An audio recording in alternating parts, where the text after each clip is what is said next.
Good afternoon and welcome to DigiEduHack 2023. This is an event, as you may know, co-hosted by the European Commission and the Spanish Presidency of the Council of the European Union.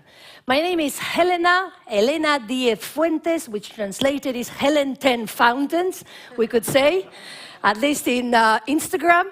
And I'm thrilled to be your MC today in this stage for all the program that we have prepared with so much love, care, and effort. Here we are. As you may know, the DigiEduHack is an EU initiative that aims to foster grassroots innovation, collaboration, and creativity, drive positive change in digital education, and contribute to the objectives of the European Digital Education Hub. It started in 2019 as part of the first Digital Education Action Plan of the European Union, the European Commission, sorry. For its first edition, it gathered more than 6,700 participants from Europe and beyond. The initiative continues under the Digital Education Action Plan 2021-2027. This year, the main thing is putting people at the center of digital education. It's been 24-hour grassroots local hackathons that took place all over these 8 dates from the 6th to the 13th of November, and participants came up with creative solutions to some of the challenges, all of them on digital education. They were all digital education related. Well, in a way, I'm starting this event, but we are finishing another one, which is we are finishing the hackathon. So we're going to finish the hackathon the same way that we started it. Let's see it.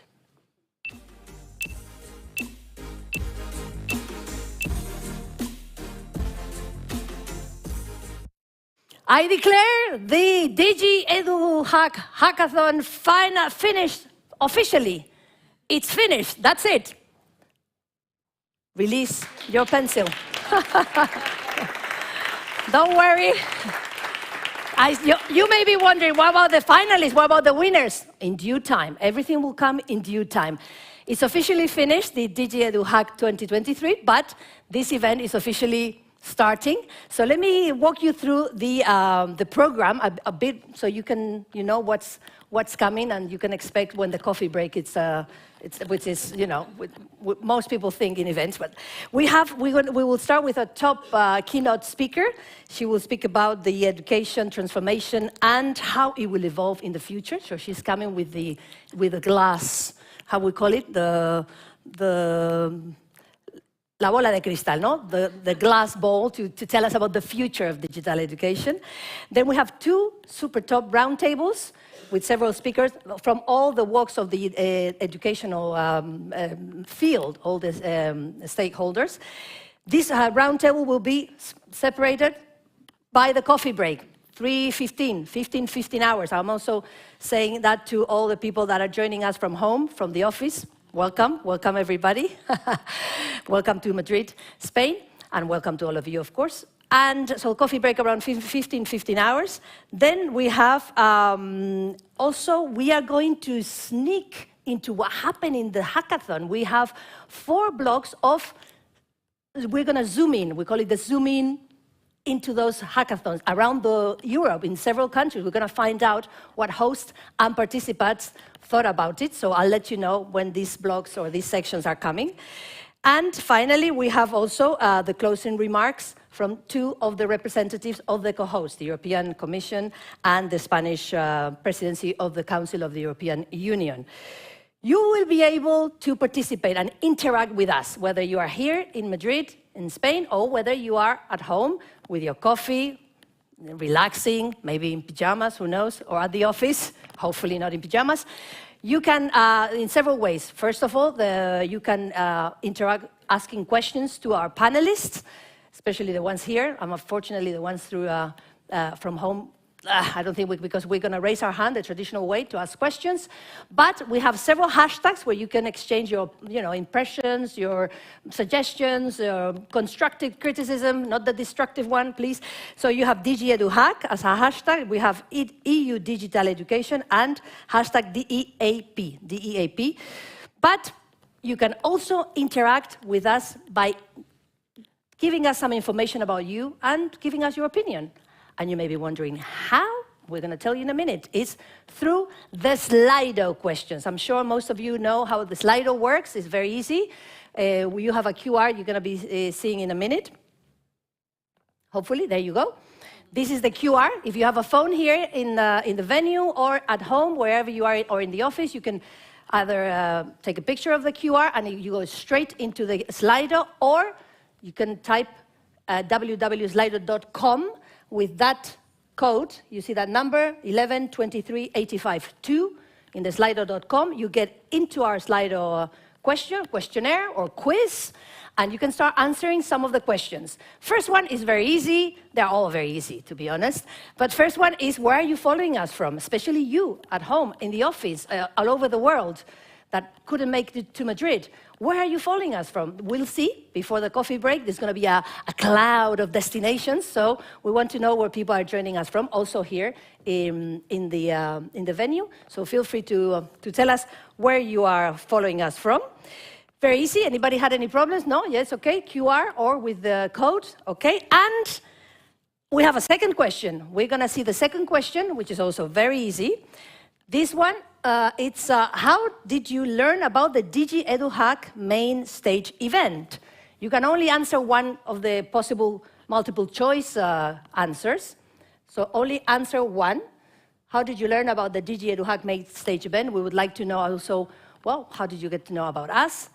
We'll find out the answers, as I mentioned, before the coffee break. Before the coffee break, in case somebody's a late arriver, you want to still thinking about trying to remember where you come from or where you're watching us from. You haven't woken up.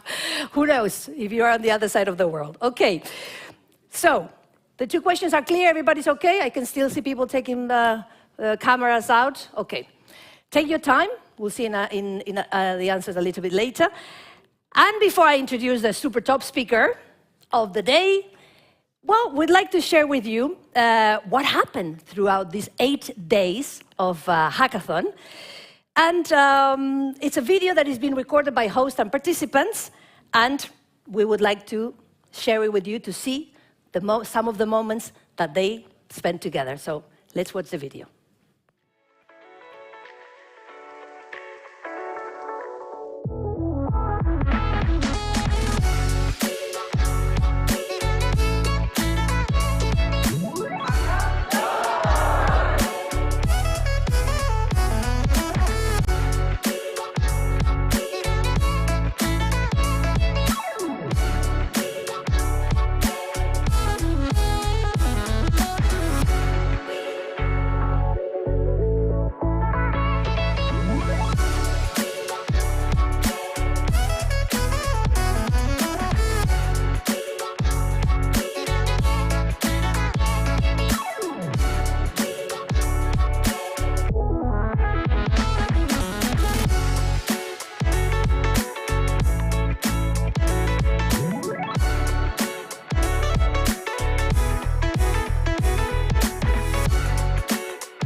Applause, please, for this fantastic video.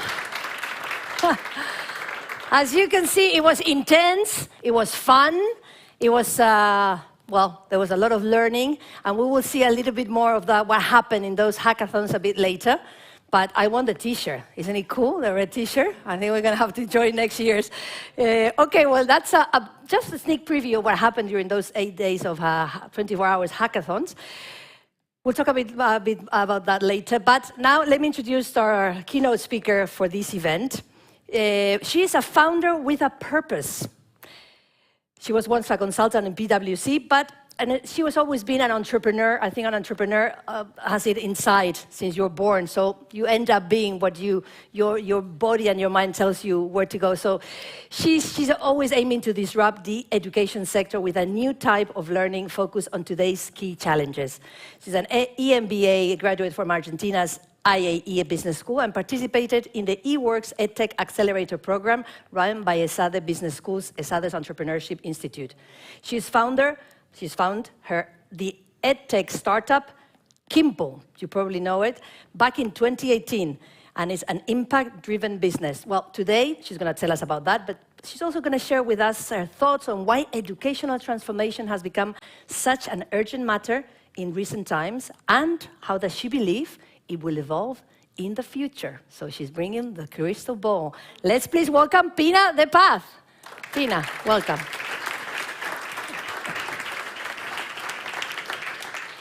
Well, thank you so much. Thank you. I'm delighted to be here after this amazing hackathon where students all over the world have collaboratively worked to solve social problems.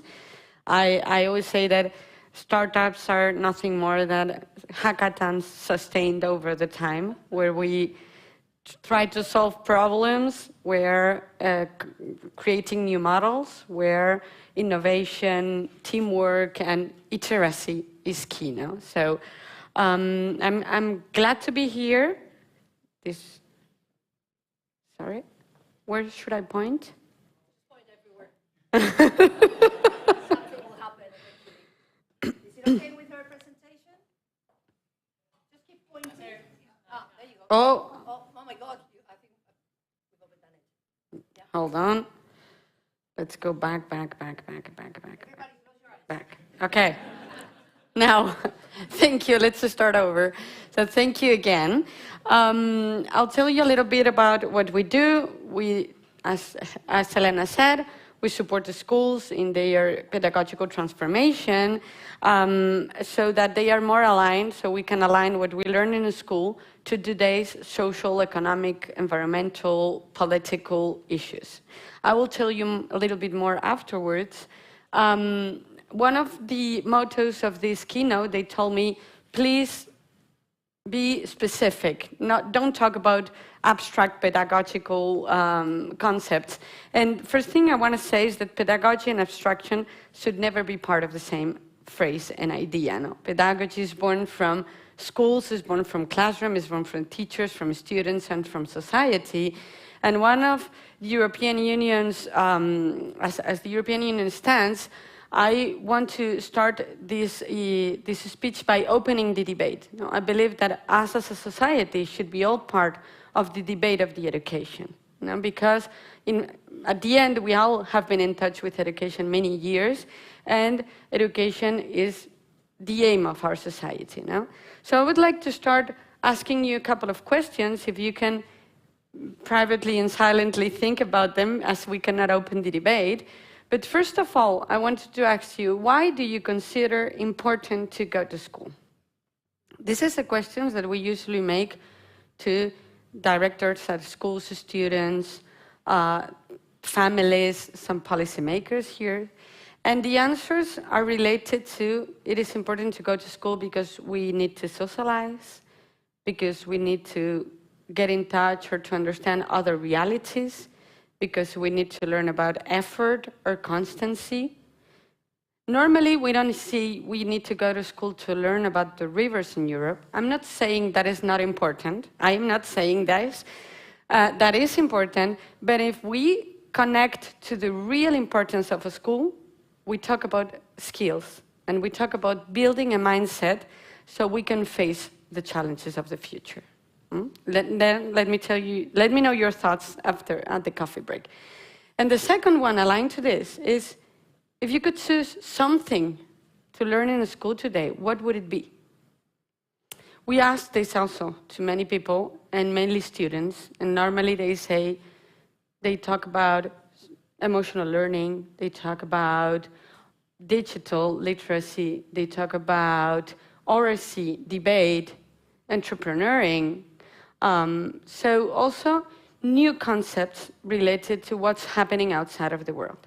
So first time I wanted us to connect about these two realities, to connect of the importance of education, because that would be the motto of where should it go, no? Why is it important to transform it?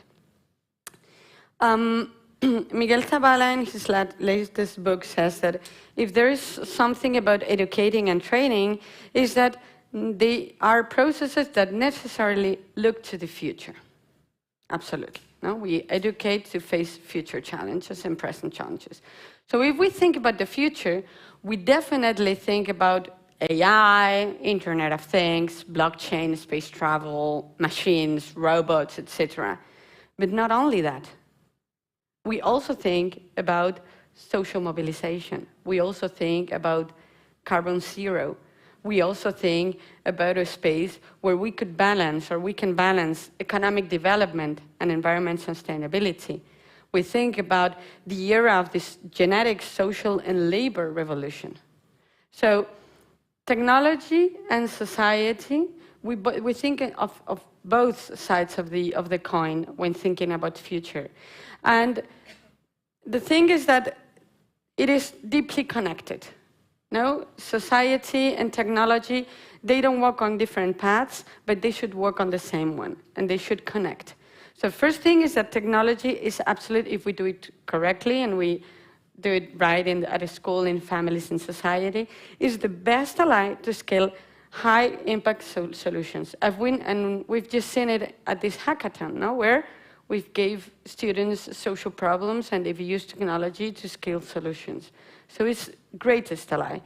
And the other thing is that absolutely, to coexist with machines, we definitely have to understand them and to develop our most human side, to coexist with them, to understand them. So as part of the future, so where are we going to? And we're definitely going to a world crossed by technology. And this, in my opinion, has three main consequences.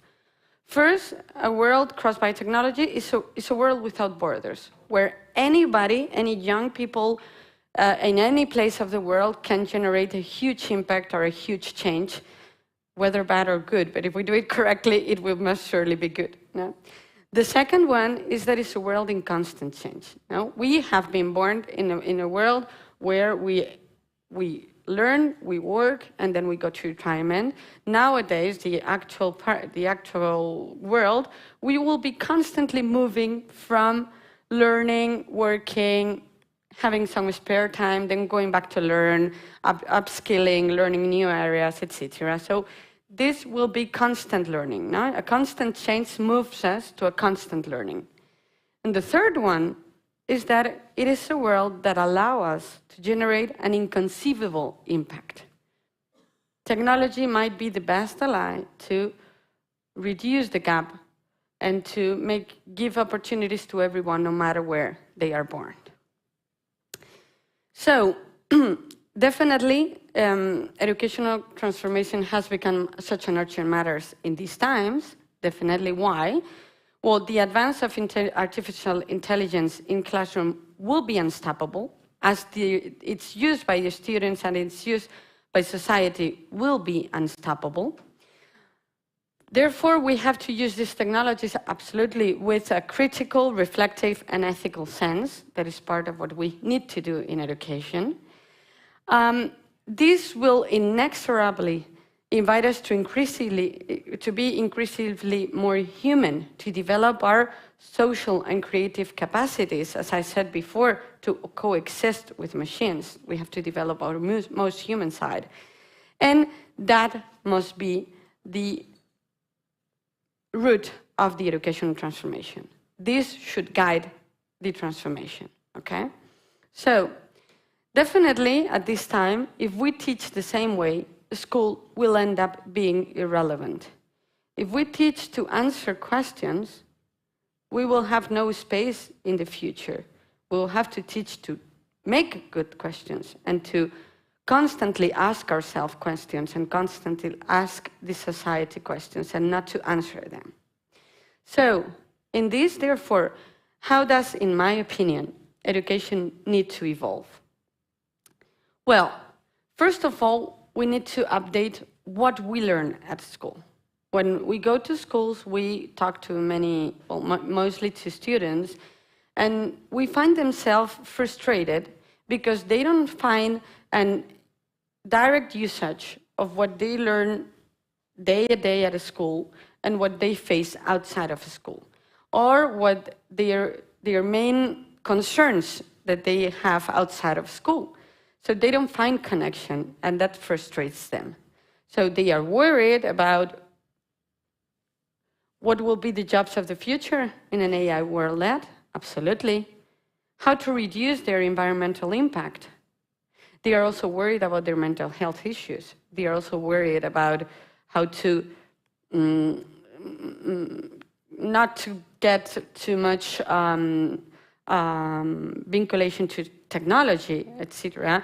And of course, how to start a business. No? So first thing is that we need to connect, we need to open the classroom to the world and the world to the classroom and more directly connect what we learn inside and outside. Then we need to update how we learn. On the how we learn, instead of introducing new ways of learning that makes students part of their learning processes, so we can help them to develop their skills, to understand the world, to reconstruct the world in which we live, which I believe is a key point of the school role in the future. School is a place where to reconstruct the world, where to rebuild the world, and where to build the world of the future together with the students. So we need to invite the students to be part of this educational process so we can help them to develop essential skills such as creativity, critical thinking, communication, or digital skills, as the UA absolutely stands and marks. We also definitely have to develop teachers' skills, not only students, but teachers, so we can create and build a sustainable change on the educational system. We need to support with situator training. We have to change the way we train teachers and focus it more on active methodologies and new pedagogies and on skills development so they can run different types of learning experience in the classroom and collaborate with the students. And together, they co-learn, no? The teachers and the students, they learn together. And to implement this, develop and digital skills, absolutely. And last is that we have to take into account absolutely, inclusion and diversity. In every classroom, in every group, here, within all of us, we all have different ways of learning, different interests, different motivations, and different abilities. And that is okay. So if we teach the same way, while answering questions and to make the same class for everyone, we will be teaching just for a few of students in the classroom. So if we change the way we teach more actively, we will then teach for everyone through personalized education. So we help students to identify their potential, to identify their colleagues' potential, and to collaboratively discover their personal and professional vocation, discover what are they good at and what they want to do. So I will end up telling you a little bit more what we do. As we said, we seek to hack the contents and methodologies in the school to adapt learning to current challenges by updating what we learn and how we learn it. We decided that to make difference and to help these transformation processes, a new model, more disruptive, was needed, focused on connecting the world with the classroom and the classroom with the world. Okay, so how do we do it? We are focused on 4 main lines. We bring learning paths closer to the challenges of today's world by 1, global content aligned to the SDG. we bring teachers content about sustainability, programming, media literacy, culture of peace, digital citizenship, fake news, oratory, debate, social entrepreneuring, etc. So everything that is already happening in the world, we bring those areas to the classroom, make it easy. Each of these classroom dynamics includes, we build or we give engaging lessons to be led in the classroom through new ways of teaching, collaboratively, through debate, through investigation, through dialogue, etc. So we make the students active participants in their learning, so we help to develop key skills such as teamwork, creativity, critical thinking, communication, problem solving, etc. We help teachers on their upskilling processes. We do teacher training, situated teacher training, so they can sustain. So as I said, this is part of making a sustainable change on the educational system. And then we absolutely measure the impact of improvement. No? We try to measure, we include impact evaluation to measure how these cross-area and connected to the reality classrooms help students to become active agents and to build the world of today and of tomorrow. So we guide schools through the challenge of modernizing education. We underpin the change of the educational system by empowering teachers, enabling students to learn for life. Because in the end, as José Ingeniero says, school does not fit within the limits of the classroom. It does not fit. The school is the world and is the place, as I said before, from which the new world must be co-constructed day by day, co-constructed by everyone, society, students, teachers, family, etc. And we have to give the students their place to co-construct this world, because it's a world where they will be living. And they do have a lot to say about it. So, I would point, yes, it will be a world of robots and AI, but I hope and I am very confident that it will also be a world of humanity and collective intelligence. And that's where I believe the education should focus. It is a world absolutely of opportunities, as it has been before with other technological advances, and allows every children in the world to become a great impact and generate great impact of change and to be hackers by heart, as this event promotes them to be. So, well, I hope this has been useful, and thank you very much. I will be pleased to answer any question if you have. Thank you so much. Thank you so much, Pina. We'll have to keep the questions for the coffee break. Good. Yes, but thank you, Pina. I am glad that we don't have to really study the European rivers by heart. They're always going to be there, and we can always check on the internet for that reason. So, yeah, you're right. But I have two takeaways. Well, one, I've summarized everything in one word, and then I have one takeaway, which is, wasn't easy, but very interesting. And my word is really mindset. Everything you said it has to do with the mindset of all of us, teachers, students, policymakers, everything.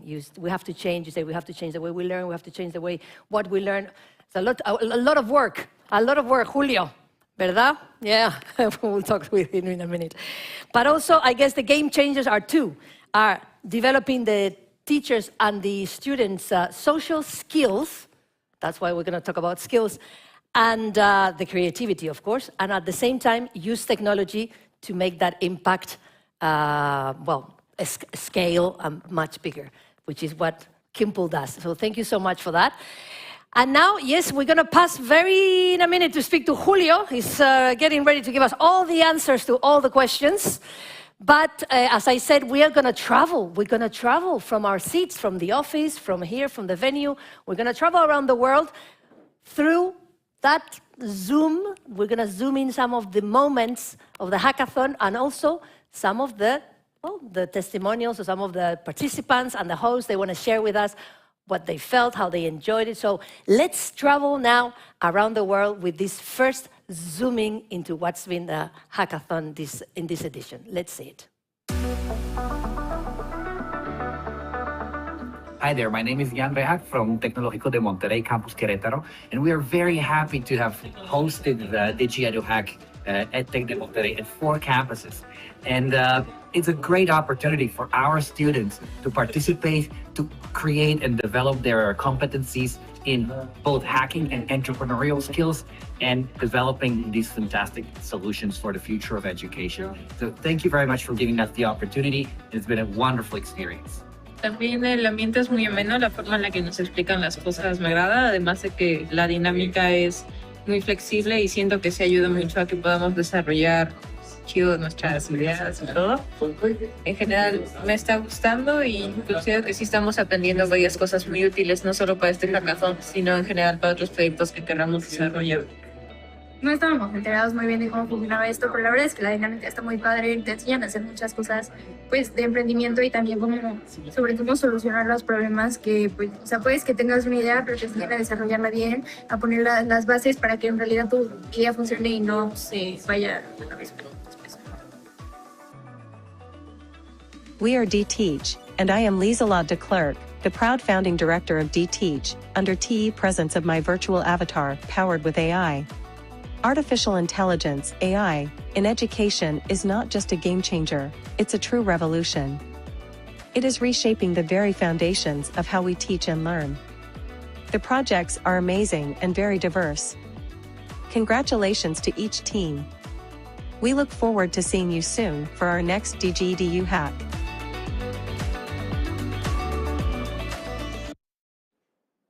Oh, big round of applause here for this virtual travel. We've been to Mexico, we've been to Belgium.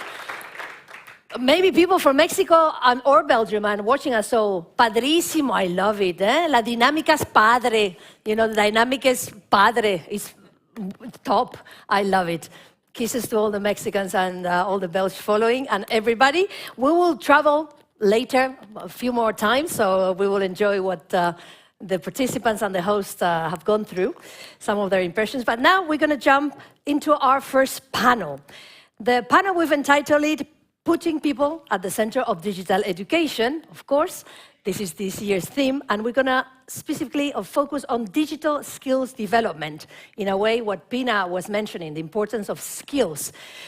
The objective of this panel is to put the spotlight on the role of digital education in skills development, the specific skills needed in the digital era, and the importance of learning digital skills at all ages. As she was saying, never stop learning. Well, I'm going to introduce our panelists. I'm going to mention their names. They have very long titles, and we're going to have some time with them, so they're going to go through what they do, and you're going to be able to see their faces and titles on the screen. But we have from 4 different fields, if you want, within the education. We have a representative of the European Union, we have the Commission, we have a representative from as a Spanish representative of the Presidency of the Council of the European Union. We have a teacher and we have a student, but they are much more than all that, so they will explain it to us in a minute. Let me mention them. They will join us at the end, and we'll give them a round of applause. We have with us Francesca Maltauro, Julio Albalat, Elena Tefa, and Álvaro Molina. Come on stage, and let's give them a round of applause, please. Julio, Álvaro, Francesca, here. And Elena. Because Elena is from Greece, originally, right? Yeah. We're going to call her Eleni, which is actually, isn't it really in Greece? It's Eleni. I lived in Athens a long time ago. I don't think even the Parthenon was built when I was there. But they call me Eleni, so for the sake of sharing the name, she will be Eleni, and I will be Elena, or whatever, or Helen, okay? So welcome all, she's coming from Italy, where she's staying at the moment, she's living at the moment. Álvaro is coming from Córdoba. Yep. Francesca, I guess, is coming from Belgium, from Brussels. And Julio is coming all the way from Madrid. Yes. Wow. But he is from Zaragoza. Yes. Okay.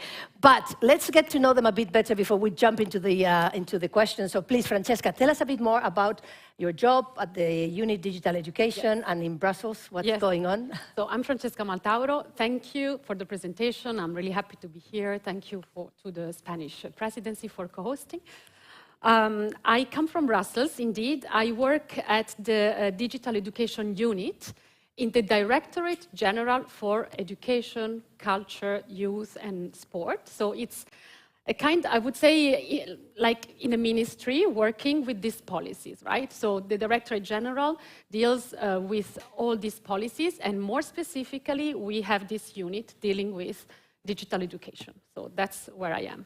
And I am deputy head of unit there. I joined quite recently, but I've been working already for quite a few years now for the European Commission. Must be a fascinating job, no? To be able to make a change, as Pina was saying, no? Yeah, of course. And it's fascinating, especially when you meet people and you go outside Brussels. And also responsibility. I don't know what the problem with Brussels is, really. No. It's great. It's fantastic. Today is in weather.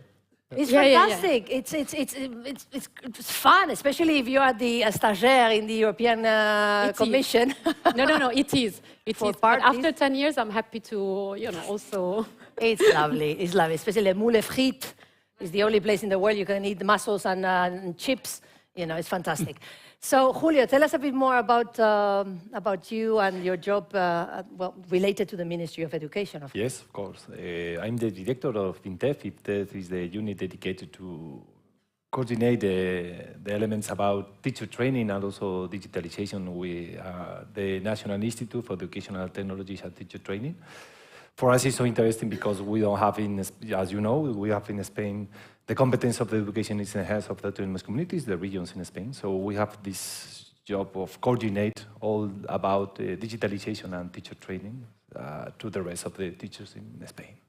Also quite a responsibility, Julio. Yes. You sleep well at night? You sleep well? It's not about my kids, it's about my job, yes. But I'm sure you wonder at night, how can I make this work? How could we change it? A bit what Pina was saying, no? Because the theory is there, and now we have to put it into practice, no? I guess you have to give it it's challenging, yeah? Yeah, it's really challenging. It's yeah. A bit pressure, yeah. For sure. Eleni, tell us a bit more about you, a super top student, and also what you're doing at the EGINA. Well, I'm representing the student side. I'm unfortunately no longer a student, though. I graduated in May. But I graduated from International European Studies in Piraeus, in Greece. And I did my Erasmus traineeship in Italy, in Foligno, in the European Grants International Academy, where I am also working now. And I work as an EU project assistant, so we are managing European projects. And yeah, that's fun. You're a student for the rest of your life, remember? Yes, that's true. I'm no longer a student. Why, are you dead? Not officially. Okay, she's not officially dead. She's not officially. And then we have here with us Álvaro, who is coming all the way from the lovely Córdoba. Yeah. And he's a teacher, but he's a super brain. Tell us a bit more about you. I'm a math teacher in a secondary public school in Andalusia, in Córdoba. I have been teaching for the last, I think, 12, 13 years. And as you said, for example, we are always students. Yeah. Because last year I completed my PhD in computational thinking and teaching mathematics. So it's true what you say in this way.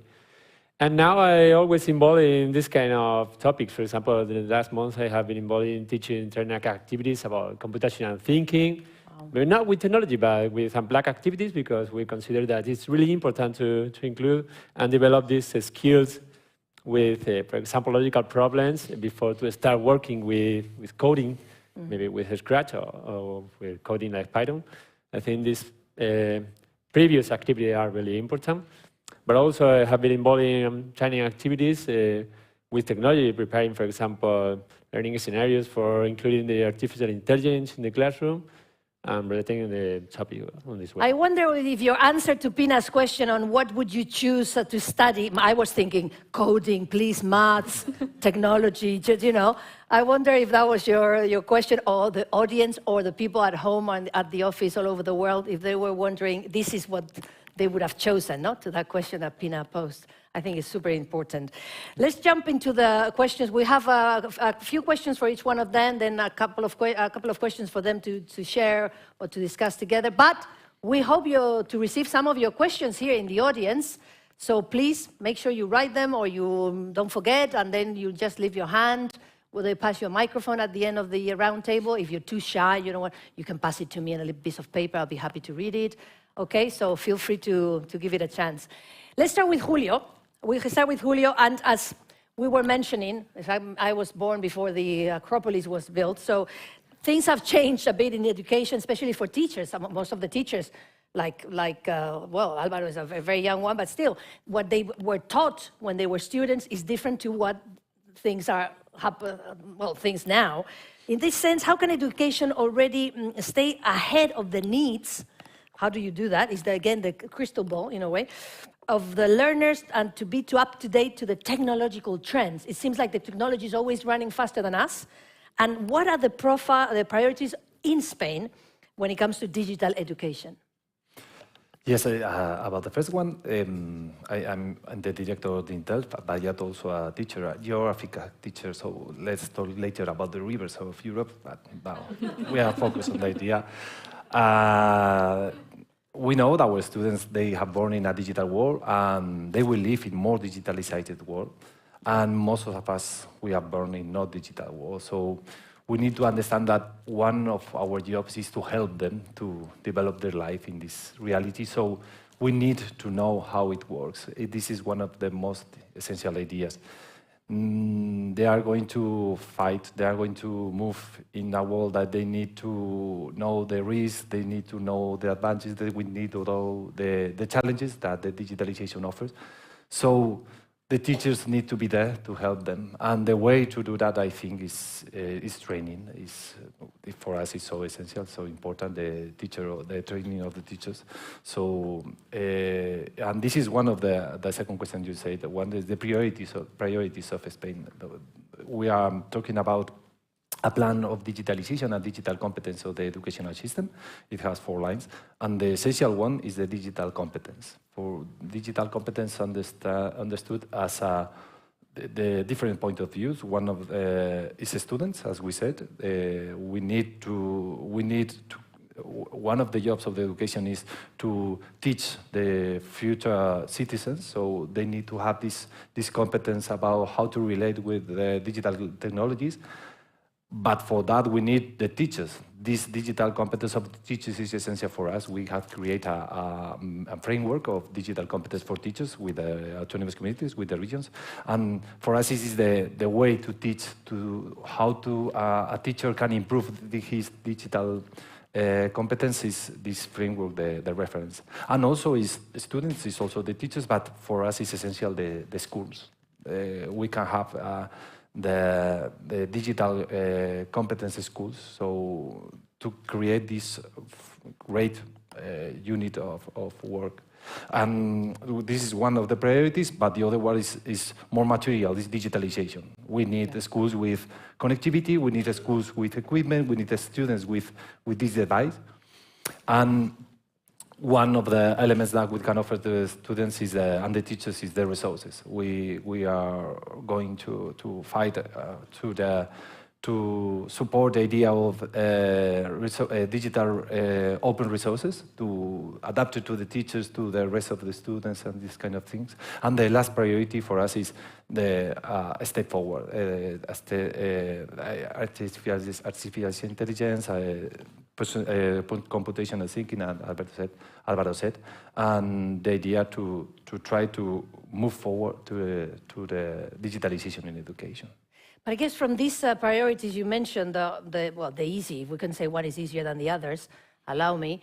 The material aspect, we've received a lot of funds from Europe in the frame of the recovery and resilience. In the recovery and resilience, exactly, we received some funds. So that's the easy part. Yeah. The harder part, in a way, it's especially, I don't know, correct me if I'm wrong, but the teachers, to keep I know you're doing an extra effort as part of the job at INTEF to train the teachers, yeah? But how hard is that part? Because it's not like, okay, here's an amount of money, we pay, technology devices, screens, computers for school, but the teachers, some of them probably are reluctant to, that I find is the harder part. I don't know what you can mention it, yeah? Is it, you want to say something about that? You agree? How do we do that? You cannot just force them by the ear. and bring them to do the courses. The courses that you teach, they choose them, right? They go to you in a way. What do we do, Alvaro? What's in a way of what would you recommend as a teacher? Teacher, I would say, should do proper reflection in order to introduce technological resources, because, okay, we have computer, as you say, or tablet or robots, but how to use that, no? Yeah. I think that's more important. And they need training teacher activities, as they say, they normally carry out a lot of and really interesting in training teacher activities. Yeah. This is very important, but it's true that teacher, we are also parents, for example. Yeah. We have family, we need So time. You realize that it's important that you have to keep up to date, or we need to be up to date, but it's difficult, yeah. Well, thanks to what you do at INTEF, you put at least the materials and the tools for them to manage to arrive there. Let's jump into Francesca. We want to know about this year is the year, the European Year of Skills. I love it. In that sense, the focus is obviously put into digital skills. What should be the focus of developing digital skills among young people, and what is the EU doing in this direction? Yeah, so it's indeed the European Year of Skills. And the focus, well, for us, I think, as the theme of the hackathon also says, and also Pina mentioned, it's putting people at the center. So this is really important for us. How do we do that? Well, we look, one would think, we look at digital skills as a way to develop competencies, you know, for better employment opportunities and so on. But actually, there's much more to that. And I think Pina explained that perfectly. Because we also look at the digital competencies as a way to function as a citizens in society, so from a more social perspective. And indeed, we think they are now as important as numeracy and literacy. You cannot function properly, you cannot access services. In many countries, even to send an application for a public service, you have to renew your ID card.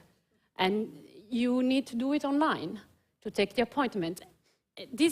So that's why I'm talking about as important as numeracy and literacy to be a citizen. Sure.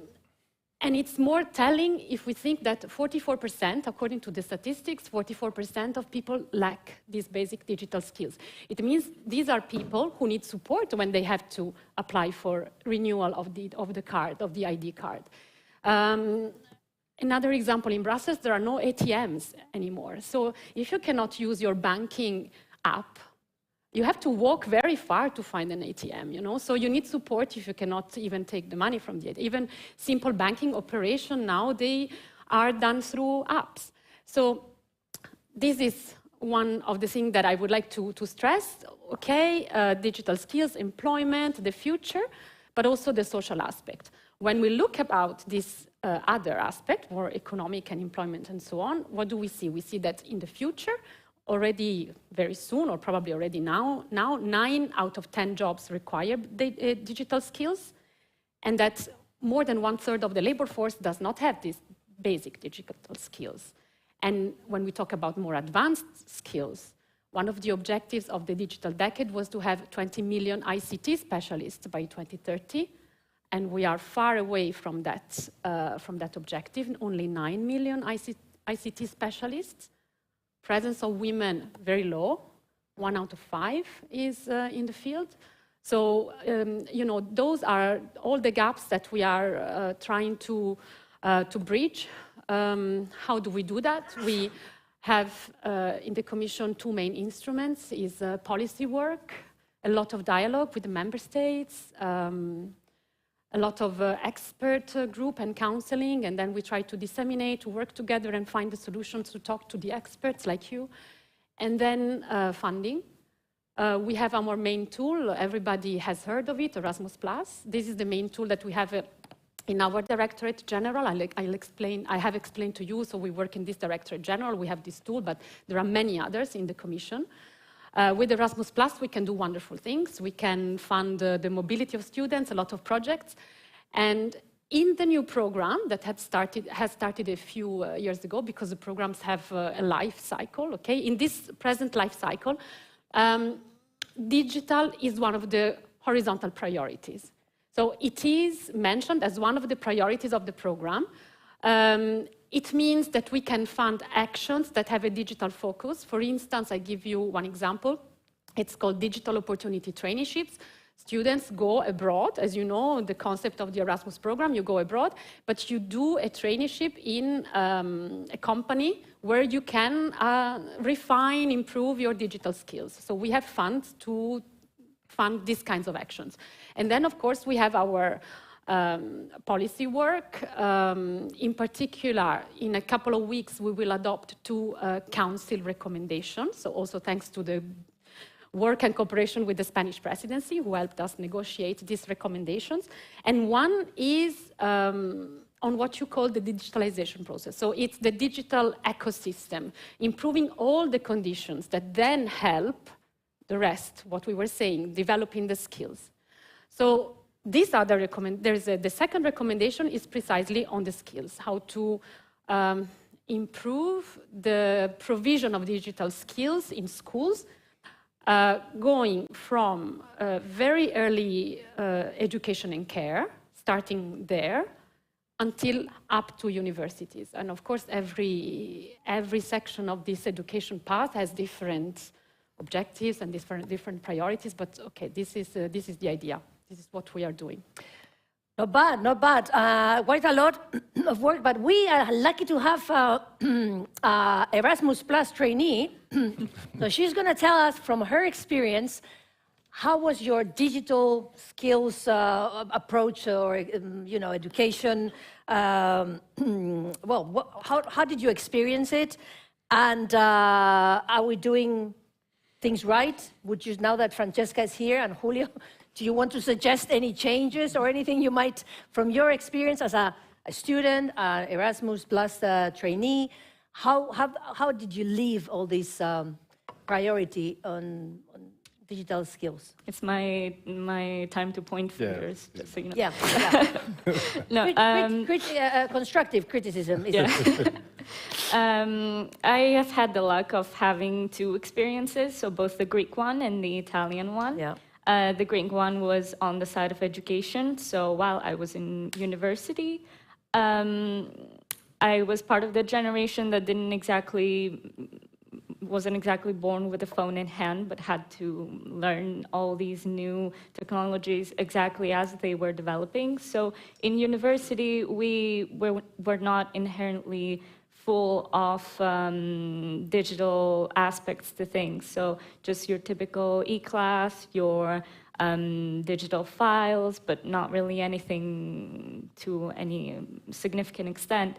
And then COVID happened, and the pandemic completely turned into this pivotal bomb that completely shifted everything, because both students and teachers had to learn to use all of these digital means, had to teach themselves many times how to develop these digital skills that they needed in order to continue the courses, to continue education. And I'm glad to see that even after the crisis passed and we were beginning to go back to university, these new skills and technologies that we had to develop, we were forced to, stayed and were even further implemented into the class. So I'm really happy about that, because I know that it will continue happening and it will continue being a major part of university education. As for the Erasmus traineeship, it really gave me a new perspective into digital education, because I participated in the management of projects in both regional level and an international European level. So I got to see, first of all, I got to experience the learning by doing aspect of everything that we're talking about. So I was not familiar with AR, VR, artificial intelligence. I just knew what the next person knows. So to be able to see all of this in practice, and there are many regional schools that apply with headsets, apply these new technologies already in their classrooms, and they are increasing, and we are helping them do that. in the company that I'm now working in.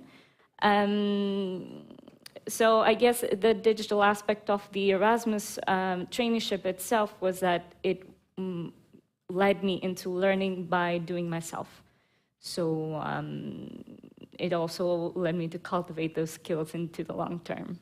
Good. So we're doing things correctly, right? Any other suggestions? We'll talk about them later, maybe. We're going to let Álvaro speak a little bit as well. We talked about the difficulty for teachers. I see two ways. One is the teacher to jump into that technology bus, if you want, to take the technology to the classrooms and to use it. And the other aspect is their own learning with the technology. In that sense, Álvaro, tell us a bit more about your experience. How do you make sure that these tools and skills are both taken to your students and used on yourself? How do you ensure, and what would you recommend to other teachers here in the room or watching us by streaming? It's so difficult because no, I want you to give me like the real, no, don't say difficult. Just give me the magic sauce. I have not the magic wand. Let's try. Come on, just as the secret. I don't know if it's a secret, it is but hard, yeah. It's hard, yeah. In order to think about this topic, when I talk with other teachers, for example, about that, many times, with other people who are not teachers, for example, parents or friends, they think that, or they ask me if a teacher should be or not an expert or have expert skill in technology in order to work in a proper way with their students. But not exactly at this point. To work properly with my student, I think we should understand the work in the classroom in order to prepare our students for the digital environment. And what that means? That means that we need to give to our students the possibility to carry out as Pina said, the different competences of a skill to work, to learn, to collaborate, to communicate in a digital environment. Mm-hmm. And to do that, I think that a teacher not necessarily be or have expert skills with technology, but it's really important that teacher should have a good experience using technology. And when I say good experience, I refer to not only to use an educational resource in order to prepare my lesson. I refer to prepare, for example, teaching materials and share with another teachers, testing educational resource, and also completing training teacher activities. This is really important because in this way you are in touch with other teachers, you are learning from other teacher experience. It's so important. And when you do that, when you have this kind of experiences, you can consider if an educational resource is good or not to be included in your classroom. And that means that if it's good or not to carry out the digital competences of our students. This is the main goal. Yeah, but this is a burden on top of poor teachers. Poor teachers, they also have to keep updated in their field, and on top also the technology skills. This is what there is, no? There's no way back. Pina was saying this is it. There's no way back, no? In a way, it's a hard job being a teacher. Yeah, really hard. You're going to need to be all the time learning new things and at the same time working with teenagers. These are our society heroes, the teachers. So teachers of the world, thank you so much, because it's not easy. But let's talk about those initiatives that help teachers, that help students, whether they're young or not so young, like this DigiEduHack. In what sense, let's ask first the co-hosts here, Francesca and Julio, from the Commission point of view and from the Spanish government point of view, as we are leading the presidency of the European Council. Sorry.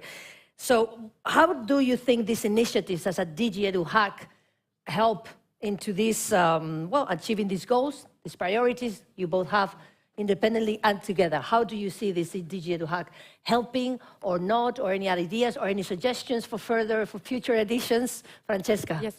Well, for us, for us, it's clear that initiatives like this is really what we are looking for. Because you mentioned it before in the very beginning, we have the Digital Education Action Plan. This is our framework, policy framework. We have thought a lot about it, what should be the priorities of the plan, the actions. I will not go into those details now.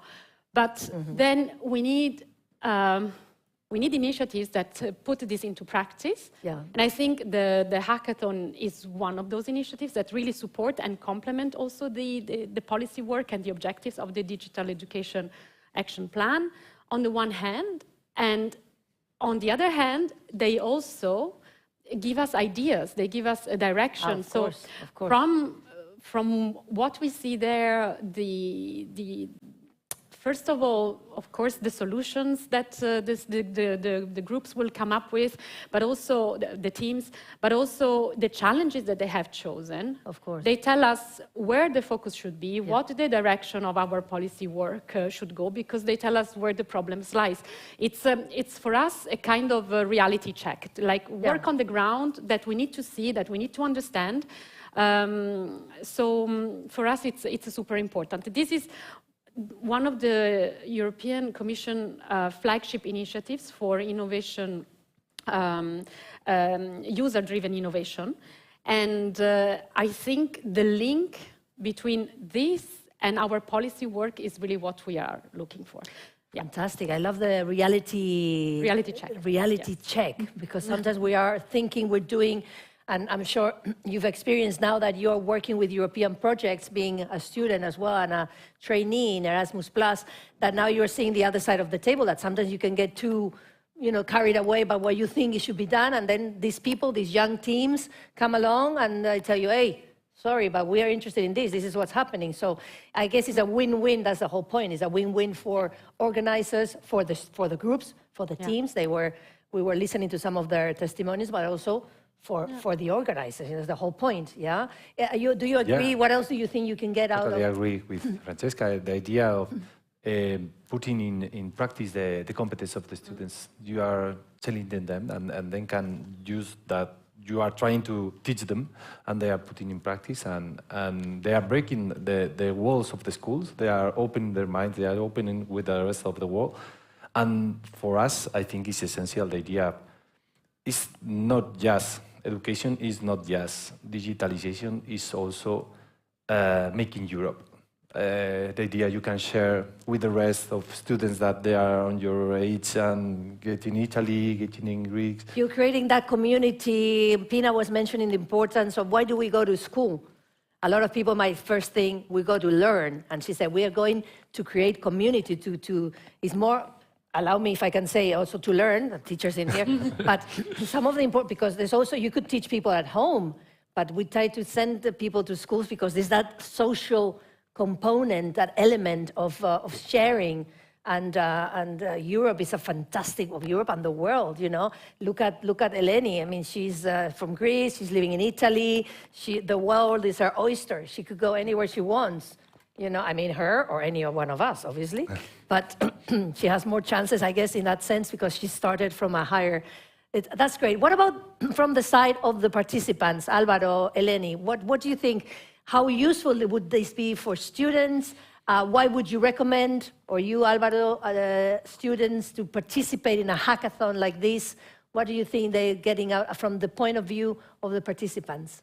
For me, I think there are so many European initiatives that people are not aware of, especially students. If they do not seek them themselves, they never know about them.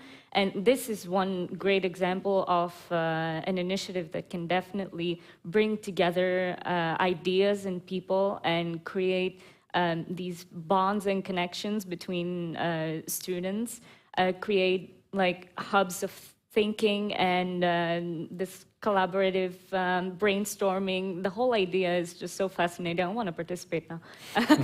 Me too. Is there an age limit? And just the challenge of coming up with something new and coming up with a solution to a real problem that you two yourself are facing is just fascinating, really. How interesting what you said about the, I work as a stagiaire in the European Commission. When you were not born, Francesca. It was the different divisions, and anyway, I think we were 12 at the time in the European Commission. Anyway, the thing is, I remember there's so much sometimes. There's so much. You say, "Are we doing it right?" You're doing so many good things, but how to communicate? How do students find out? I have a 17-year-old boy and a 13-year-old girl. I want them to participate in one of these eventually in the future. How to communicate? How does a teacher like you know it, and you can take it to your own school. Yeah. But how does the people, maybe people are listening here to us and they didn't know about this. By the way, DigiEduHack, the website, everything will be posted there. But how do you communicate to other schools? How do people find out in a way? How do you take it to your own school? To your school? To start with, you have to hear about that. Exactly. To hear about that. Maybe the organization should think about if this event has been listening by or have been communicate more what exists. Yeah. Yeah. If many teachers know if these have been developing in the last month or not. Should we do a hackathon for teachers then as well? This is my own idea, not the European Commission. To bring teachers together.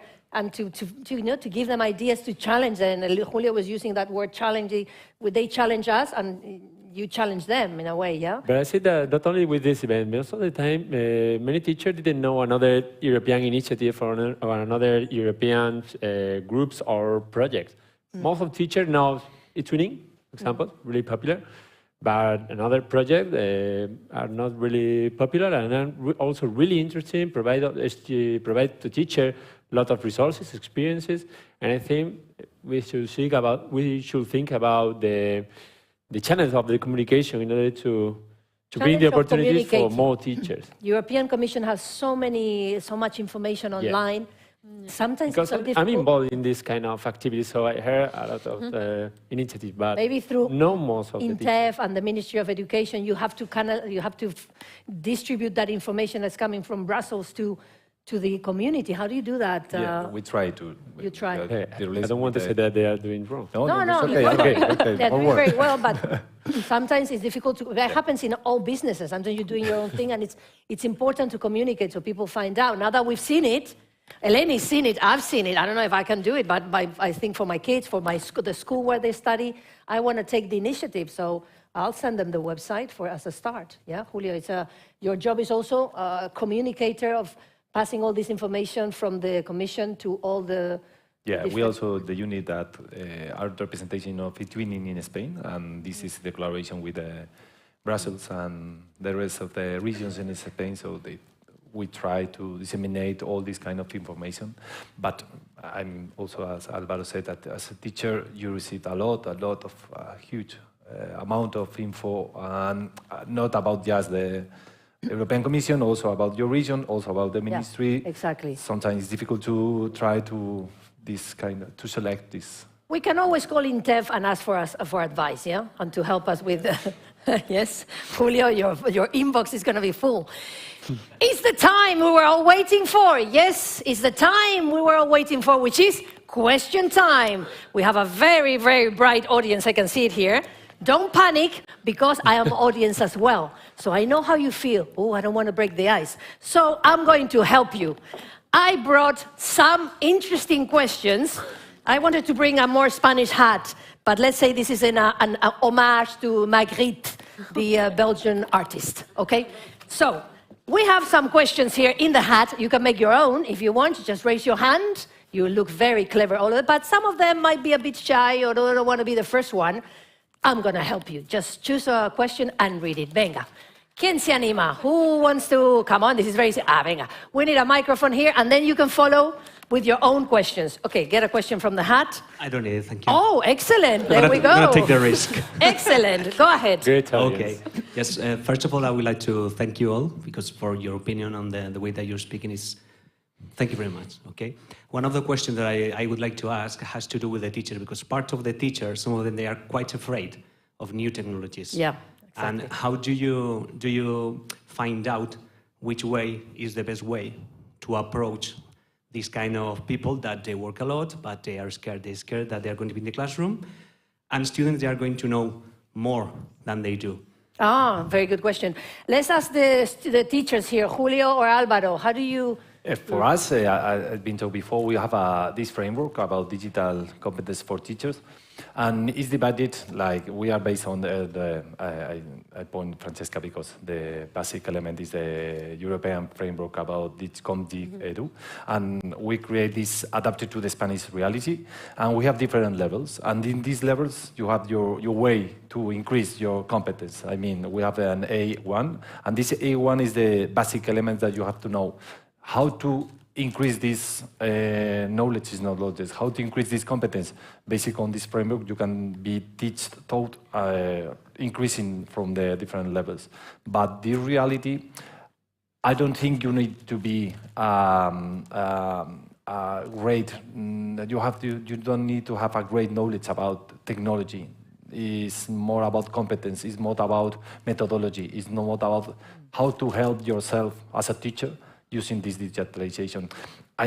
Not all of us, I'm a history teacher, but not all of us need to know about a lot about artificial intelligence. We try to know how it works, but we can't be experts on that. We need to know how to work with that, how to help us to increase the competence of the students. That is our objective. Help us to help others. Help us to help others. Do you agree? Would you add something? Yeah, and with this kind of teacher, I normally say that they should try to focus or be selective, try to focus on a kind of technological resource. Select a resource that you feel comfortable and try to work a lot or spend a lot of time with this resource. Not necessarily that you are an expert, as I say, or have a lot of knowledge of coding or artificial intelligence or a lot of software. Just try to use one or two different software, for example, for mathematics, for plotting. One tool or two that you can be control. Selective. Be selective. Try to focus on. Good point. Be selective. Okay, don't try to gather everything and know about everything. A lack of resources. You're going to be changing jobs quickly otherwise. Okay, come on. More questions. Anybody shy wants to see? Otherwise, I'm going to start choosing. You want the hat or you want your own hand? Oh my God, there's so much level here in this audience. Go ahead and tell us to whom is your question addressed to, or is it for everybody? Well, it is for everybody. Hello, everybody. I'm Peter. You're going to see me there after the coffee if you stay. Nobody's leaving. We lock the door. Excellent. So my question is about policy to implementation. What kind of levels of implementation do you see in the policies that we already have? And I would say at all levels. Do you even, as a student, are you aware of the policies that are being put into place and how they're implemented? And then as a teacher and as head in the ministry, and then, of course, writing some of the policies, right? And then some comments. Last year we had a headmaster hack in Turku. So there's a lot of best practices that are not being seen across Europe. And I think we need to gather those and make those visible. And reach the students, use the platforms they use. Good. Okay, thank you, Peter. Anybody wants to take that one? Francesca, I can see you thinking there. Yes, I'm thinking. Because actually it's a timely question, because now I said we have these two council recommendations. They have been the result of very long negotiations and discussions with the member states on what to put in these council recommendations, where should be the focus, what should be the actions. And they will be adopted in a couple of weeks. Hopefully. Yes, of course. They will. Pressure. Yeah. But then from there, it's not the end. It could be the end of a long process because it's months and years of work, but the implementation will start. So we are already thinking in our unit precisely how to move on to the next phase, which will be the implementation. For instance, one of the recommendations, the one on digital skills development, focus on informatics and how to improve the teaching of informatics in schools. Now we are thinking, how do we do that? We discussed with member states, we agreed. So from our side in Brussels, there's one thing that is important that should be understood when we talk about this, is that education is a member state competence. So we cannot impose, and rightly so, anything from Brussels on member states concerning education. So whatever is done is because of the agreement and the goodwill and the shared objectives that we come up with in our common work with the member states. And on this informatics, for instance, in particular, we would like to have guidelines on the teaching of informatics, and we will start from Brussels creating an expert group and starting the discussion, but then of course, it will have to be taken up, implemented, disseminated by the member states. It's a lot of work that is done at the level of the member states, and we are there to support this work. As I said, we have also funding, we have ways, but we cannot impose anything. It's member states' competence. Well, it happens away in Spain the same way, because the competence of in education doesn't belong to the central government, but to the regional government. So is your same... Similar, yeah. But also we have the support of the European Commission and these two recommendations that Francesca has been talking about. It has been hard to... But for sure in 2 weeks they will be approved by the member states. We have a commitment here. I don't know, but I hope so. Then that we have these recommendations, and when we share these recommendations with the autonomous communities, with the regions, for us it's so helpful, this kind of support from the rest of the member states to adapt this policy to the reality of our classrooms. Wow, it's not an easy job. More questions, come on. We have another 10, 12 minutes. Nobody's going to use my hat with all the work I've put into it? Come on. Pina, venga, Pina is going to use the hat. We'll pass her the microphone. Here. Okay, a question to Julio. I'm the... Can you tell us about Rivers of Europe? No, that's not. Has he already answered that question? Because there's more. If he's already answered that one, we'll... How do you convince teachers of the need to improve their digital competence? Why is it so important? We've already talked about that. Yeah, I think so. Yeah. It's okay, we'll get another one, no problem. Thank you very much, Elena. Okay, here, we'll take this one. There's more. Again? Yeah, again. No, we have a volunteer. You've already read yours. Sorry. I've got a question already. Okay, then you can come back in a minute. Okay, go. I'm sorry. No problem, go ahead. I would like to ask, more than asking is, could you give me 4 reasons how digital education puts people in the center? How can we convince our teachers, I guess our governments are convinced already, so, but our teachers and our students that digital education are part of the center, that center of that education, that puts people in the center. Well, I think more or less everybody's convinced that that's the way it is. The hard thing is how to do it, not how to convince people that people have to be in the center. It's how to do it. It's implementation, I think, is the key word. But I can see Francesca is thinking. Sorry? Or what that means, what the meanings of the people in the center of the digital. What does it mean, you mean? What does it mean? Okay, what does it mean, putting people in the center? What does it mean? For example... people have the say, people... No, when we are learning and teaching and learning in the digital environment, we are preparing the population in order to carry out the daily life, or to make the daily life in a digital environment with digital resources, and collaborating with others in their society using digital tools, for example. But your question is how do we put people in the center? What does it mean exactly? What does it mean putting people in the center? I'm sure Francesca has the answer. So for me, well, in the way I see it is starting from the needs.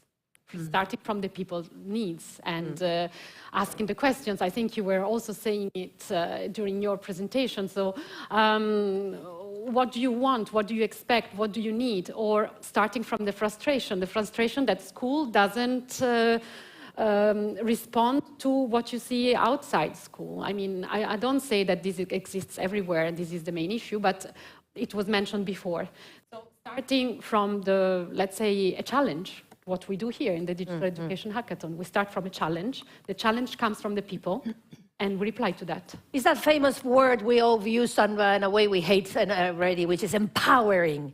It's actually empowering the people. It's giving them the microphone, tell us what you need, you know, giving them the challenge and challenge us with what you really need. That's instead of the top thinking for the people at the bottom, is a big bottom. We think what we want, I guess, is that. Yeah. Thank you so much, Francesca.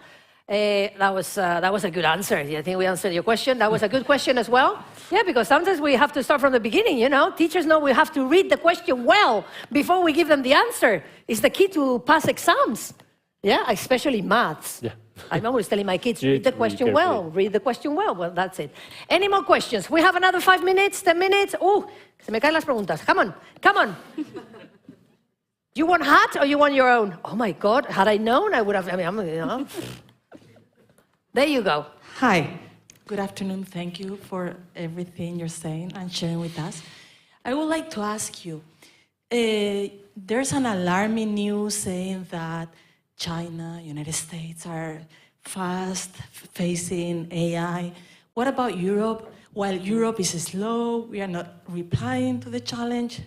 Do you think we're okay? We're on the right path? We are at the right speed? Or we have to be alarmed with that? You mean in general or in education? General. In general. Well, with digital transformation, are we facing it at the right time? Are we behind? It's like an alarm, like Europe is behind, but we're moving, right? So what do you think? Oh, it's a very vague question because it depends who you ask. Let's ask, let's ask Francesca. If you compare, I'm going to let Francesca, but if you compare between China, what they're doing with artificial intelligence in the classes, that is really amazing, but not in the good word. And the free wall of data in the United States, I think, for me, the idea that we are doing in the right way. Maybe we are going behind, but if you compare to the other options, I prefer to be where we are. Yeah. And then, Francesca, you are going to talk about what would... Well, I am not an AI expert, I have to say, but well, when I hear the word alarm, I don't think it's the right attitude, and, you know, it doesn't... But of course, we have to face these questions because they have already come. They are already in the classroom. So in a way or another, we are facing them already.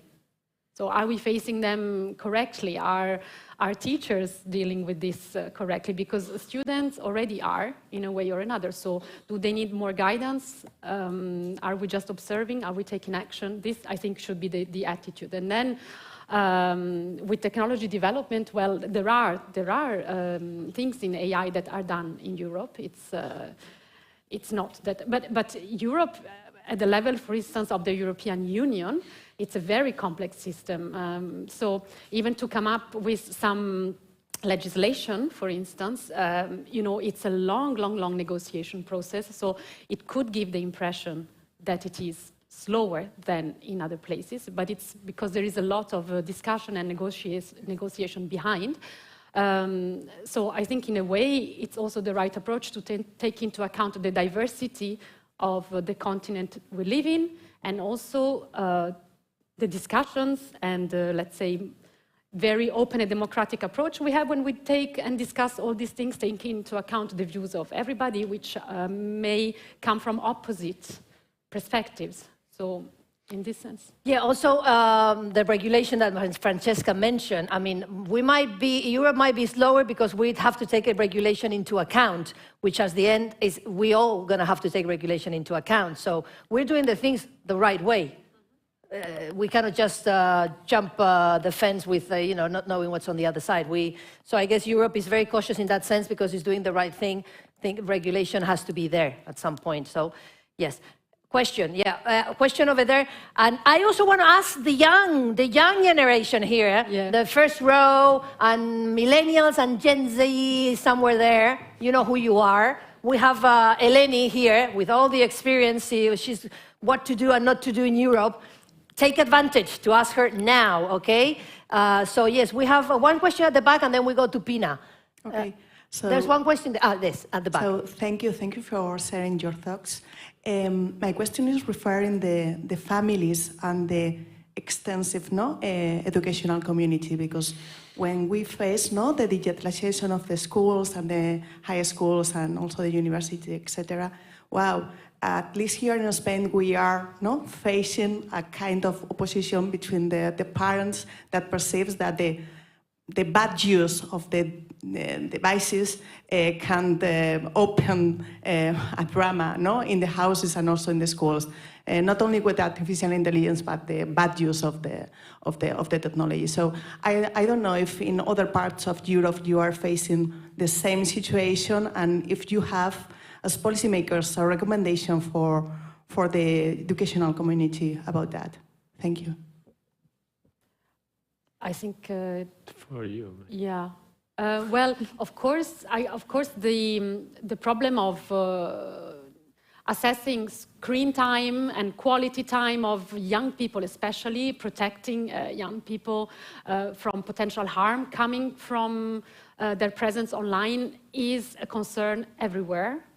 There are regulations, and there is a lot of action that is taken from the European Commission in this sense. In our Directorate General, we developed some guidelines for teachers and educators, so that can be used from the wider community on disinformation and media literacy, because, as I said before, this 44% of people in Europe who does not have a basic digital skills is actually a very vulnerable group, as they do not have developed yet this critical eye and critical attitude that is needed when interacting and when using digital technology, when interacting online and so on. So we are certainly very, very, very much aware of this and are taking action for sure. There's also an initiative that it's called Safer Internet for Kids. So this, just to give you an example, and it works with antennas in member states to monitor the situation there. So yes, there is action, there is awareness, and it's something shared at European level by many member states. Excellent. Well, we have time for two more questions, I would say. There's one here, and I'm expecting one from you guys. Yes, you. First row, the generation, millennials or Gen Z? Generación Z, in case there's any doubts. Well, thank you. It was a super interesting panel. Thank you all. I have one question, because teachers find great difficulties to implement changes due mainly to lack of time. No? So that is the main limit. No? So how do you think curricula should evolve these times to respond to these challenges and to digital education? Who wants to take that one? Could you give Reduce curriculum? No, for example, we have had important change in our last curriculum, because it become more competential, to work in a different way that we normally do in the classroom. But several teachers think that is suppose more time to work to prepare the lesson, because it's new, no? And I think it's a good point, the change of that we have lived in the last years with our curriculum. But I think I was not kidding. It should be reduced, the curriculum each year, in order to work properly, deeply more on the most important points according to the age of the students. Yeah, the curricula is a central piece. And how hard is that to move, to change? And it's tela marinera, as we say here in Spanish. You know, it's a hard one. Because in Spain we developed the curricula with the idea of digital competence. As you know, as Álvaro said, the new curricula is based on digital, on the basic competence, and one of them is digital competence. Each transversal point of view, since the 3 years old until the university, and there are specific elements that you have to study. But the point of view, this is transversal, and that all the subject push to get this competence. I think is the great baby, our system, that we create the basic elements of the curricula, and the autonomous community increase this curricula, create this kind of curricula we have now. I could also add that there are also ways that the teacher can find to implement new digital technologies and new skill development practices inside the curriculum as it is. So I've seen it in the European projects that we're working with. We often work with schools. I've seen students make their typical projects, like any subject, could be anything, make it into a hubs version. So you have it on 3D, you have it digital, you can see it with a headset. So there are ways to implement the further digital step into what already is there, I think. Good. One last question, Venga, the first row, one last question. You want to do a question for Eleni? You have one, or I'll give you one? You have one? No pressure. You have another question? Oh my God, we're going to run out of time eventually. Venga, go ahead. No te libras, eh? You're not going to get away with it.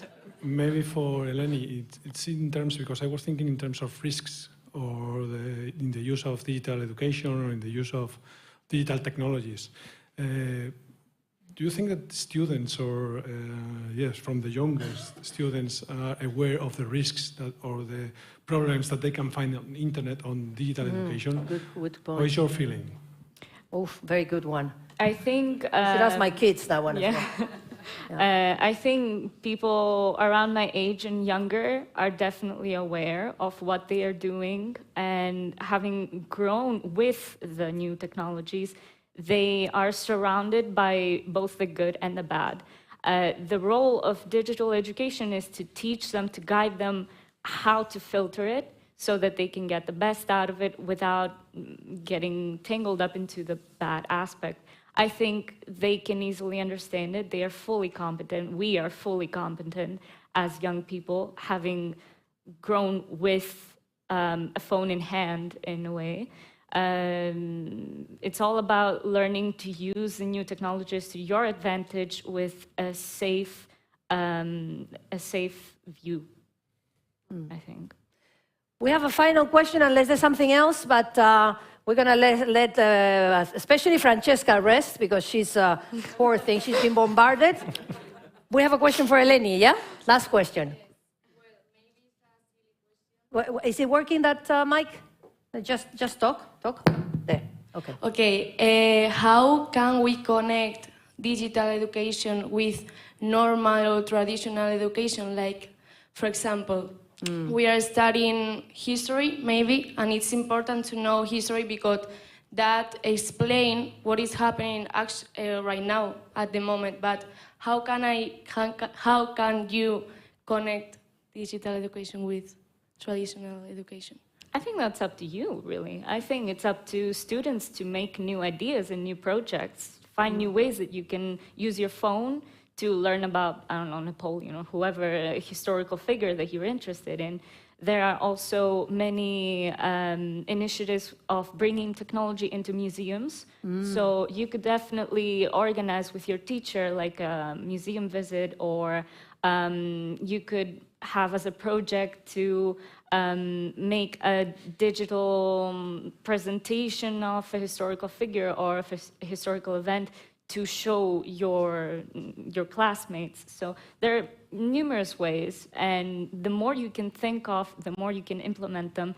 I think teachers are always willing to implement this kind of ideas. Oh, yeah. To always encourage this Actually, she's a creative, she's an author, she's a musician as well.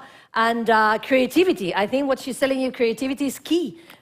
Mix, put together the old ways, the traditional, with the new, combine it, come up with ideas. Why not be totally crazy, just crazy? There's so many things, just, you know, be a bit crazy. Okay, that was the last question. I don't know if our panelists want to give us a final conclusion, a message, some homework, something to, you know, write on the mirror to see every morning. We're going to start with Álvaro. Venga, final message. Final conclusion, a final message regarding to what we discussed, especially to teachers or to students. My previous words, teachers should make a good reflection in order to include the proper educational and technological results in the classroom.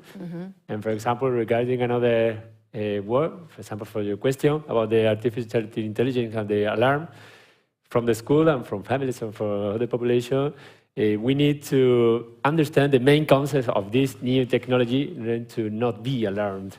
This is really important. Excellent. Eleni, you give us a message, final, or we stick to that one. You say mix tradition with new technology and come up with crazy ideas, challenge yourself. I think the end message would be to dare to do things, to be creative, to be brave and go out there and try anyway. The worst that can happen is to... There's a lot of tools, there's a lot of help, as Francesco was saying. There's finance, there's projects, there's just certainly... There are a lot of possibilities, there are so many things out there, and you can definitely enrich it with your own... Yeah, especially at your age, you know? You can make so many mistakes if you want or not. Julio.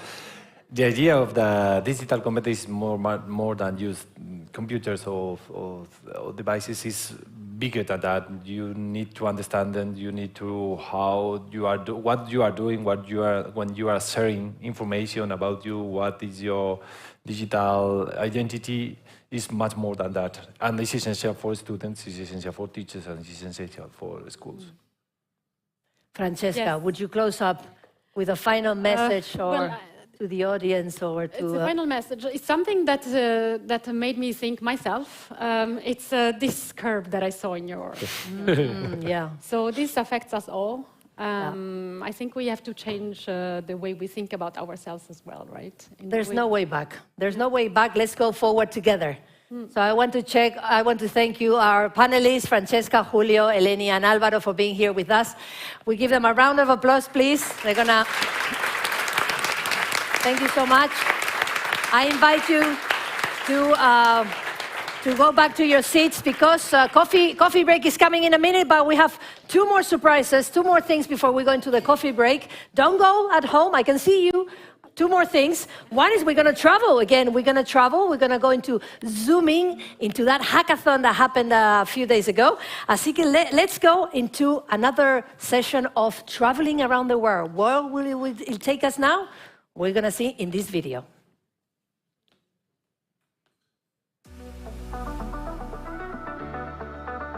Hosting a digital education hackathon means to us a lot of opportunities to work with amazing people from around the globe. So, our challenge is called Connected Learners, hacking the online learning experience. Already now we have seen how participants have been learning so much from working together from our training sessions, and we have learned a lot about the great ideas and what they can do to solve this challenge of how to connect learners. So that's what we enjoy being part of the Digital Education Hackathon community. 2 years ago I won DigiEduHack Global Award, but now I'm a mentor and this is a completely different experience for me. It was really fun to work with the teams in the mentoring sessions, to see how their design process was evolving and just to hear their amazing ideas. I'm Camila Comas and I'm the Lifelong Learning and Outreach Coordinator here in the Universidad en Desarrollo in Chile. And we have been hosting DigiEduHack, the first version here in Chile. And we are super excited to see all the projects and also to see all the students that they are super excited to develop their ideas about the e-waste. Also, we are coordinating with the Tallinn University this same challenge. So thank you very much for being part of this project together. Bueno, trabajar para el DigiEduHack ha sido súper entretenido, ha sido un desafío súper interesante el encontrar cómo poder educar al resto sobre un tema que es tan importante como el e-waste. Nosotros estamos trabajando específicamente con niños y ha sido súper interesante y divertido buscar cómo poder concientizar a los niños. Hi, I'm Francisco Sepulveda. I'm teacher aide of the course Sustainability and Development. And I think that this program is so cool, so nice for me because I can know about the e-waste and how we can to reduce the e-waste in the world.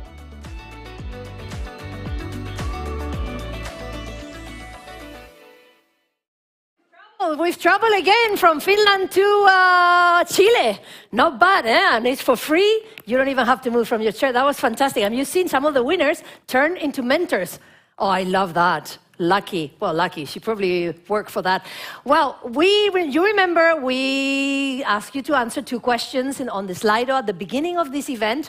And I promised before the coffee break we would see the answer. So I never lie. I might exaggerate a bit, but never lie. So we're going to see the answers to those 2 first questions.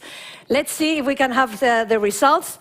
To the first question, where are you following us from? You see the cloud of countries here. We have from the Basque Country, France, we have Azerbaijan, my God, Estonia, Milan, Finland, and Spain. Obviously, we're in Madrid.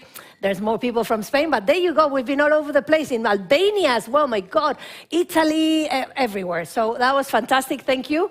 And love to all of you that are still watching us through via streaming. The second question, we ask you, where did you find us? Or how did you know about the DigiEduHack? So we're going to find the answers, and there was one choice. We gave you multiple choice, but only one choice for you to see. So let's see if we have the answers. Here we have, and the winner by 30%, it's a host. You learn through a host or a participant, and they will go down digital education expert or enthusiasm, other mentor, but especially a host, which is important. We have to become more hosts. Julio, we have to tell everyone, tell my kids, school, please. Become a host, become a participant. This is fantastic. Thank you for your answers. And there's a third question. I'm gonna ask you to take your phones out again, go to the Slido through the QR or through the website, slido.com. It's just join us through streaming, slido.com, and type the code, or just take the QR, or if you have it already, there you go. There's a third question. Here you have it. We will answer, or we'll have the answers after the coffee break, but start answering now. What key digital education trends do you think will shape the future of education in the EU? This is the crystal ball question. You can answer more than one. Please feel free to give us your sincere opinion, and we'll find out after the coffee break. For those of you at home, we'll be back in 20 minutes, more or less. Take a coffee, enjoy wherever you are, in Albania, in Finland, and the ones here in Madrid, we are going to open the curtains and we're going to enjoy the beautiful view from where we are. We'll see you in 20 minutes. Let's enjoy the coffee break. Thank you very much. See you in a minute. Bye-bye.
Hello, everyone. Can we take a seat, please? We're going to start in half a minute. Could you already regain your seats, please? You can bring your coffees. You can bring your donuts to the chair. It's lovely to, you know, see this second part of the event, enjoying a coffee and a sandwich.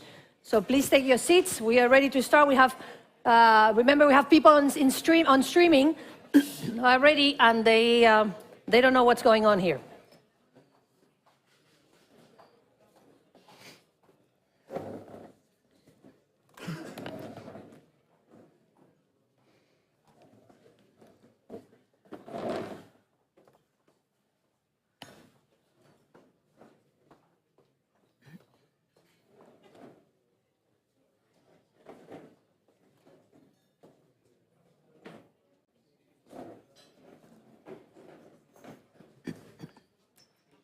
A disfrutar.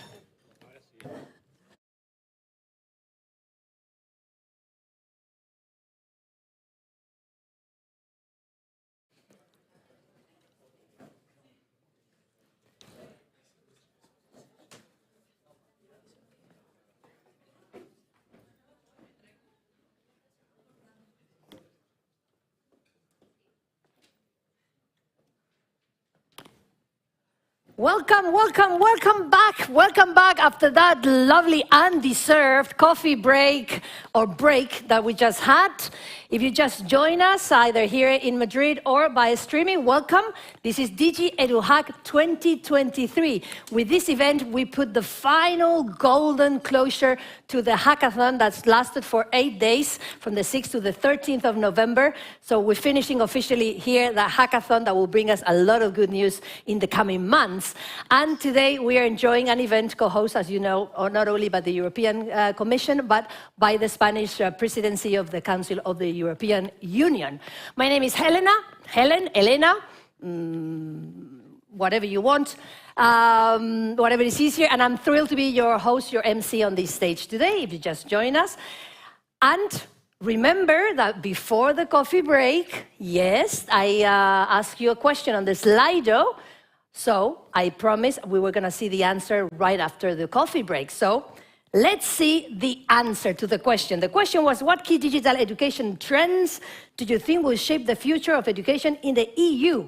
And here we have AI, it's covering everything, AI-powered education, of course. There's no event now that doesn't speak about AI, whether you speak of education or whether you speak about gardening, everything, everywhere. AI is obviously with a 75%, but we also have personalized learning. Very good. And Pina this morning told us about a little bit about that, and all the teachers here mentioned it. And it's important to remember personalized learning, and then obviously gamification and entertainment, blended learning, etc., etc. So thank you so much for your answers, for participating with us. You know that you can keep interacting with us through the hashtags and excuse me, through the questions. We have another panel coming in a minute. You can ask, what a morning. I have to congratulate our public audience here in the venue in Madrid. Give yourself a big round of applause. What a good job. Trust me, I do this every day, and Spaniards were a bit shy, except for the fiesta and the bars, but we're in a venue like this, we're a bit shy. So either you're weird Spaniards, or there's a lot of international audience as well. We know we have audience from all over the world, especially from Europe. So thank you so much. Keep your questions for the second panel. Before we go into the panel, we want to take you to travel. We're going to travel again throughout the world to take a sneak preview of what happened during those hackathons and what the participants and hosts thought about it. So let's travel for the third time through this video. To be part and participating in an international event like DigiEduHack is really enriching and exciting.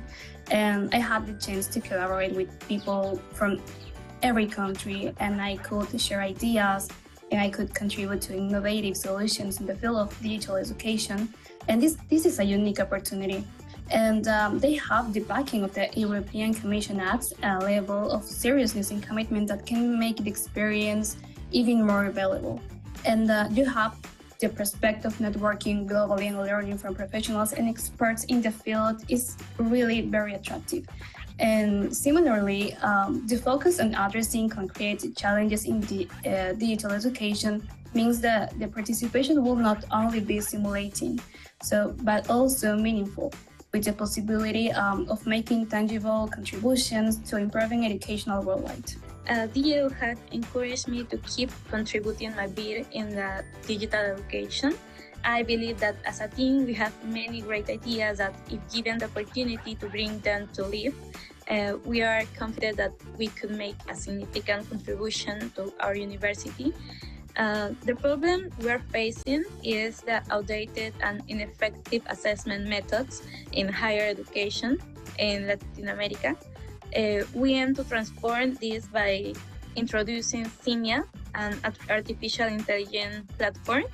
This is a simulation platform that promotes critical thinking, decision-making, and real-world skills in students, providing a solution to change of improving the quality of competency-based education.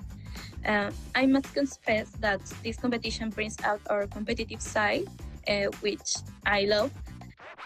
But so I hope that more people can have the opportunity to participate in these competitions, and as a result, develop more winning ideas.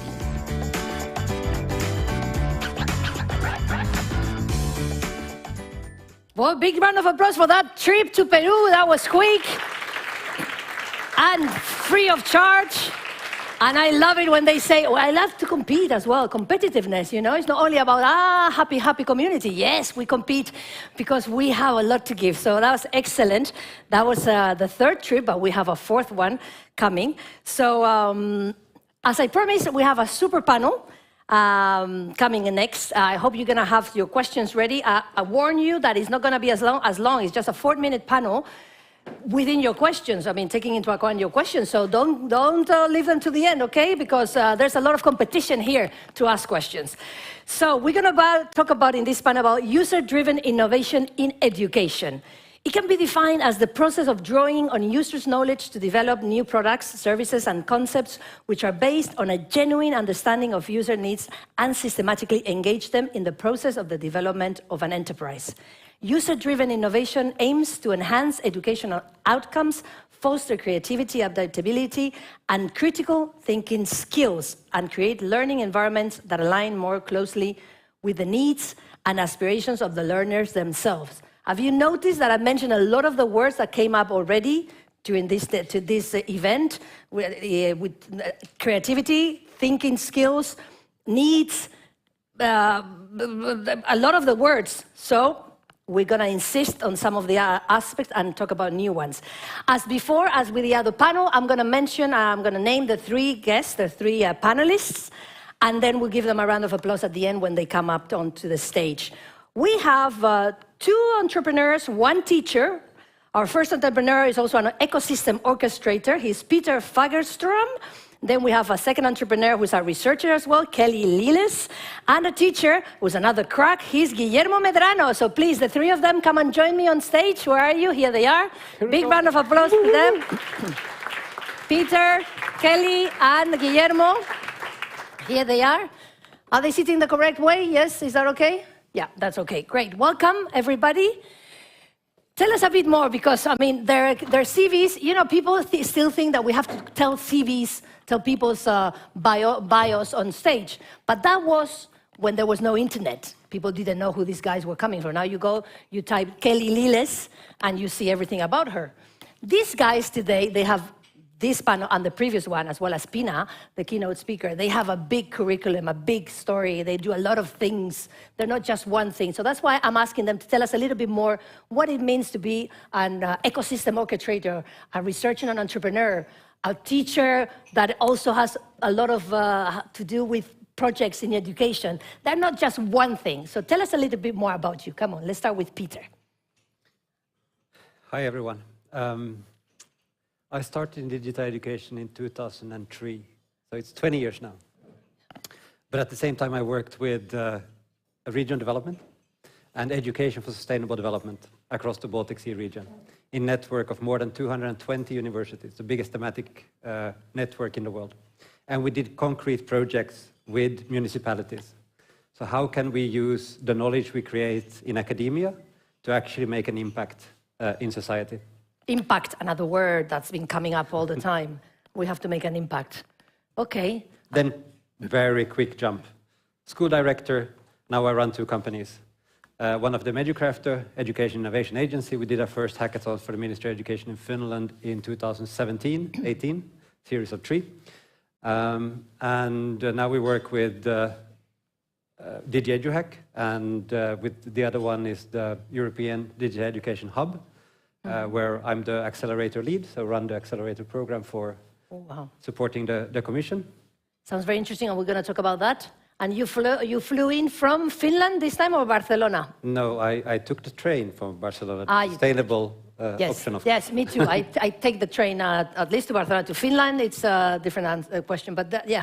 He came from Barcelona, but you spent your time between Barcelona, Finland?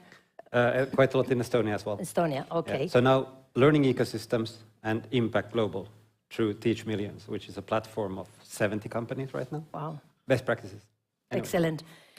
Kelly, she's coming from Estonia as well. Tell us a bit more about Yes, so we just discussed with Peter earlier that it's easier to ask us what we don't do. Exactly. Well, tell us what you don't do. But this time I'm going to try to tell you what I actually do. But I come from the public sector, and I have to say that I come from a family of teachers, so I actually try to avoid the education sector all my life. Still, here I am. It did work. It worked well, yeah? Yeah, it worked well. It worked wonders. But yes, I'm an EdTech founder. I have my own education and technology company, Alpa Kids, where we develop e-learning games for children aged 3 to 8. And we focus on less spoken languages of the world, because most e-learning content is in English, Spanish, and the other, like rest of the top most spoken languages. And I'm also a board member at EdTech Estonia, which is an umbrella organization of Estonian education and technology companies. And there I lead specifically the private-public sector collaboration and research collaboration together with the Ministry of Education and Research. And also, I can say that I'm a human being and I'm alive because I still study. I started my PhD studies this September. And I'm also a mom of 2. Which is a job in itself, I can tell you from my own experience. And as for so many entrepreneurs, you started Alpa Kids to solve a problem that it happened to you personally. So it's to solve a problem that is going to impact a lot of the other people that speak those other 7,000 languages. Amazing. Guillermo. Hello. Come on. Supera esto, come on. Oh my God. I'm a teacher. I teach secondary students, and okay, I have no time like them because I normally research things in education. I also collaborate with many European projects, and I think long time ago I was a human also like them. Now I'm almost a machine, and I started in companies and as a researcher, as creating things, and then I went to education because I was so convinced in education. So because of that, probably in that environment of my life, I do lots and lots of research in new technologies, how to apply them, and many things. And I also collaborate with European SchoolNet and also with EdTech, and that's my life with no friends. He's lying because he lives in La Rioja, which is a lovely area, a lovely province in Spain, where a lot of people have friends because there's a great community and there's fun. Apart from the wine, obviously, that helps, but it's not true. He's just making fun. Let's talk about, Peter, let's start with you, talking about we mentioned it this morning, in a way, the model of education that is used today is still rooted, in a way, on the 18th century Industrial Revolution in England. We've been trying to adapt this model to the new times, to the digital age. But what if we started the other way around with a blank piece of paper, forgetting everything that's happened before? How would you do it? How would it start? blank piece of paper. What should we start with? What should we change? Or could you point out some examples of digital education that we could copy and follow? And I'm sorry, but no. No. No. So Okay. first of all, I come from Finland, right? From the Nordics. So we take our education model from the Germans. That's true, that's true. The I'm saying Prussians. some countries, not all Yes, of them, but... and Folkskole, the people's school, Mhm. which then came through Denmark to become Folkeskole, and then came to Finland to the people's school, right? Kansankoulu in Finnish. So that's how we kind of, that's the root of our, and a big part of this is Bildung. And Bildung is how do we, as a human being, kind of grow throughout our lives? So how do we become educated, but not only skills and knowledge, but more. So this is the tradition I come from. And in Finland, we have had this iterative process of so basically upward spirals, getting bigger and bigger, more impact, of developing education. So we don't start from a blank paper. We build upon what we already have. And this is ongoing, renewing the curriculum year after year. It's an ongoing process, right? Well, we put upon what we already have, that it's good. I'm sure there's stuff that But in many places, this is not, they start from a blank paper. Okay. And this is one of the problems. So Okay. you take all the, there are some good things, but Yeah. you scrap everything, and then Okay. you start over. We should copy more the Finnish, well, in a way, that path. And then if we take user-driven innovation, then things like the ministry buying services from a private company to help start hackathons within education. And we work with the teacher training school. So we had the teacher training school had a project funded by the National Agency of Education. This is now where the ecosystem comes in, right? So we have all of these different players working together. The private sector, the public sector, schools, parents, teachers. So in the hackathons, we had private companies, we had teachers, we had students, all hacking. And I remember the last moment after the hack when two headmasters are standing in the office and they are jumping up and down, like literally jumping up and down. I walk past and I said, what's happening? And they say, how could we implement this to all our kids? Oh, yeah. Because they have some of the kids that never seen working on anything. And these were the kids that were like in the finals. Yeah. So they're really, I mean, the first day they did nothing because nobody forced them to do anything. Well, that's very good news. I'm going to have to stop Peter because I can see, otherwise nobody else speaks here. But yeah, okay, good enough. That's perfect. Kelly, in which sense then what Peter is saying of these hackathons and how good or bad or what are the advantages or the drawbacks, I say Kelly or Guillermo, of parents and students and teachers getting involved into this shaping educational practice and technologies? I can start. With Alpa Kids, for example, we have taken part in so many hackathons. I would even say that our team is addicted. Really? Yes, Excellent. we do take part of several hackathons, many acceleration programs, and also we have in Estonia this co-creation program. It's a national program where teachers, researchers, and entrepreneurs come together to develop solutions, and it's fully co-created. So it's the next step after the hackathon where you support the teams, so they will end up with actual minimum viable products, or even they improve their existing products. And we were with Alpa Kids in the first batch. There are so many benefits, and I would say that as startups, we always use user-driven approach because we wouldn't survive. Because if users don't need our service, we would be dead. There's no business. So this is what we always keep in mind. But there are some drawbacks as well. And I think some of the drawbacks might appear when the roles are not concrete. What is expected of the teacher? What is expected from the researcher? And what is expected from the entrepreneur? So it has to be set. And what is it like during the program? How is it going to be in the future? So the roles have to be very, very... And the goals, you mean? the goals and the roles also. Okay. And also, like, how do you motivate the teachers, especially if it's like a new team that has come together? They might not have finances to, let's say, motivate the teacher, because teachers have so much to do. They don't have time to just hang out with us to help us find solutions for. Yeah, that's what we were mentioning in the innovation. previous roundtable, that teachers, poor teachers have on top. Estonia is doing really well in education as well. You can be proud of you know, how advanced you are and how well you've done it, and you have so much to teach in that sense. And you were saying the goals on the roads have to be clear, otherwise it's a waste of time, yeah, more or less. Guillermo, tell us a bit more about user-driven innovation. How can we educate the audience about this concept, user-driven innovation in education, and its potential to transform teaching and learning practices? What would you say? What do you see? I think it's key.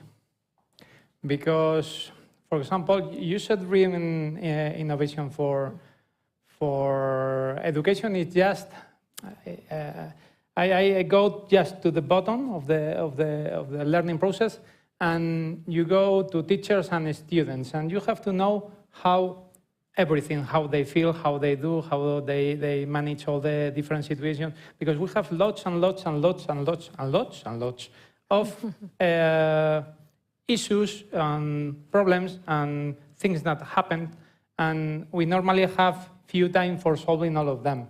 We have to teach, we have to take all the river of the class, the class have to be between the bank rivers, and we have to keep the class inside that, and also to make the flow of learning.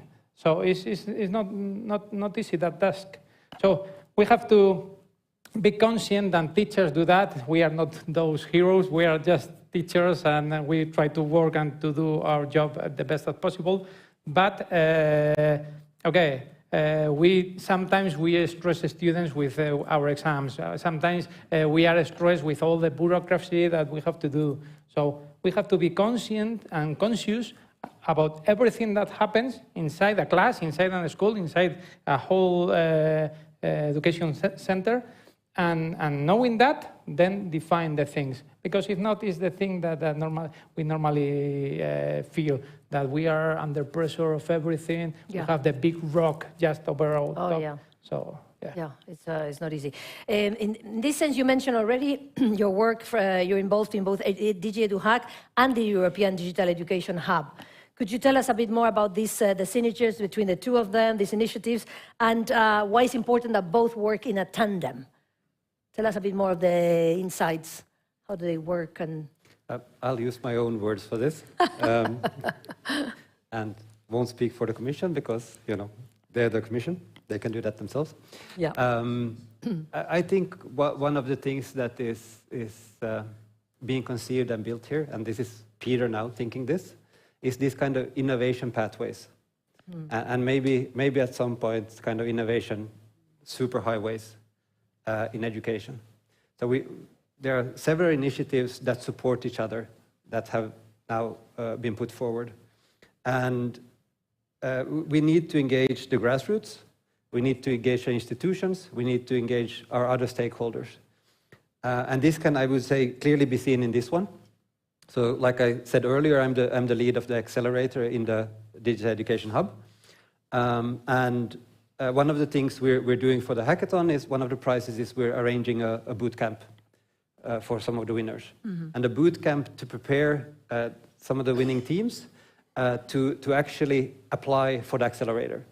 So we're starting to see this coming from idea, how can we then scale it across Europe? And the accelerator is there. It's a two-part thing. It's a 3+3, 3 months of development and growth, and 3 months of testing across European borders. So you have to, as a solution or a team in the accelerator, you have to test in 2 different locations, 2 different environments. Meaning, if it works locally, doesn't necessarily mean it works in another location. But we're here to support this process. Good. You want to add something? Not to this one or the previous one. No, I can see you. Yep. Go. I'm going to ask you about Alpa Kids in a minute. But I want to talk about, with Guillermo, the role of the teachers. The teachers, the poor teachers, My God, it's exhausting. But what is the role they play in this process of user-driven innovation, and how can they be empowered, again, empowered to contribute effectively to educational improvement? Can you give us some good practices or something you're engaged in? Tell us about your projects you're engaged in. Within the umbrella of European SchoolNet, they have appeared many projects that I've involved in. And for example, some of them that we can talk about user-driven innovation, it was school-based case studies, which was how to do professional development through MOOCs, massive online open courses, to teachers. So the idea is, okay, we have that learning scenario online that everyone can work and learn, and we have to pilot how do this works in schools. So it was a pilot of some teachers like me, try to introduce those MOOCs, helping with the language, helping with the ICTs, helping with the different tasks for like mentoring other teachers for that. So that was what happened in the school, just to do that professional development. Also, Code Week, normally all the challenges of the Code Week normally appear from the class. So teachers, they will ask for a challenge that they normally do in their lessons. And okay, there are many other examples. For example, in Future Classroom Lab, we are talking about that, and I'm also an enthusiast of this project. We talk about the stakeholders, the different things. And, okay, this is the kit number one of how to transform digitally or in methodology any classroom to get the future. So you start from the different stakeholders of all the things that Peter was saying, just the same, the companies, the families and everything, gathered together just to give that as a result. We want that, so we are going to transform that, which is our level, so this is the thing. I know Peter is writing something he has to add, but I want to jump into Kelly, and then I'll come back to questions. You have questions, okay. I'm going to let you ask the questions in a minute, but we innovate not only through projects with the European Commission, but also as an entrepreneur. You are a mother, you speak Estonian, and realize that there was a gap there. So there's also a way of innovating. Give us an example of how it worked when you started the company, and well, we know why, but well, it's another example of how to take education forward in your own hands. How did it work? Tell us a bit more about Alpa Kids. Yeah, exactly. So I think this is not a very new. It's quite a typical story, I would say, in the startup scene, that most startups are funded by people who have experienced some pain in their life. So for me, the same story. So we lived abroad with our young children, and we were like, okay, maybe our older son is at the age where we could introduce like tablets to him, because in Estonia, 70% of 7-year-olds already own a device. And every 5th child under the age of 3 uses a digital device daily. And this dates back to 2015. What is it now? Wow. And I started thinking, like, what is the content that the children use? Because they are like highly intense consumers. And when I started thinking, okay, we should introduce the tablet to my older son, we really wanted to provide like educational native language content to them. But our native language is Estonian, which is spoken in Estonia, by like 1 million people. Yeah. But being a language nerd, of course, I knew that there are 7,000 languages spoken in the world. So the lack of native language content cannot be an Estonian-specific problem. So you found a gap there, and we had a problem. No one was solving this. So we started our company. And back at the time, my husband was the head of the mobile development department in a big media house. So somehow I convinced him to join our team, and we put together the team to start developing e-learning games for children aged 3 to 8, so they would have something normal to do that would be educational and in their native language. And by now we are in 7 countries in Europe, in 7 different languages, and 7 languages spoken in India, And with Hindu, more than in a million India. people using our Alpa Kids Excellent. games. Oh, that must make you so proud. Ask your questions. Peter, go ahead. I was going to ask you to give me more examples of actual real-life examples of cases or case study about successfully implementing the user-driven innovation and the positive outcomes. They've given us a few examples, but do you want to go ahead with that and ask your questions? Well, I'll ask Guillermo first. You research new technologies, and everybody talks about AI, but what else is important to look at now?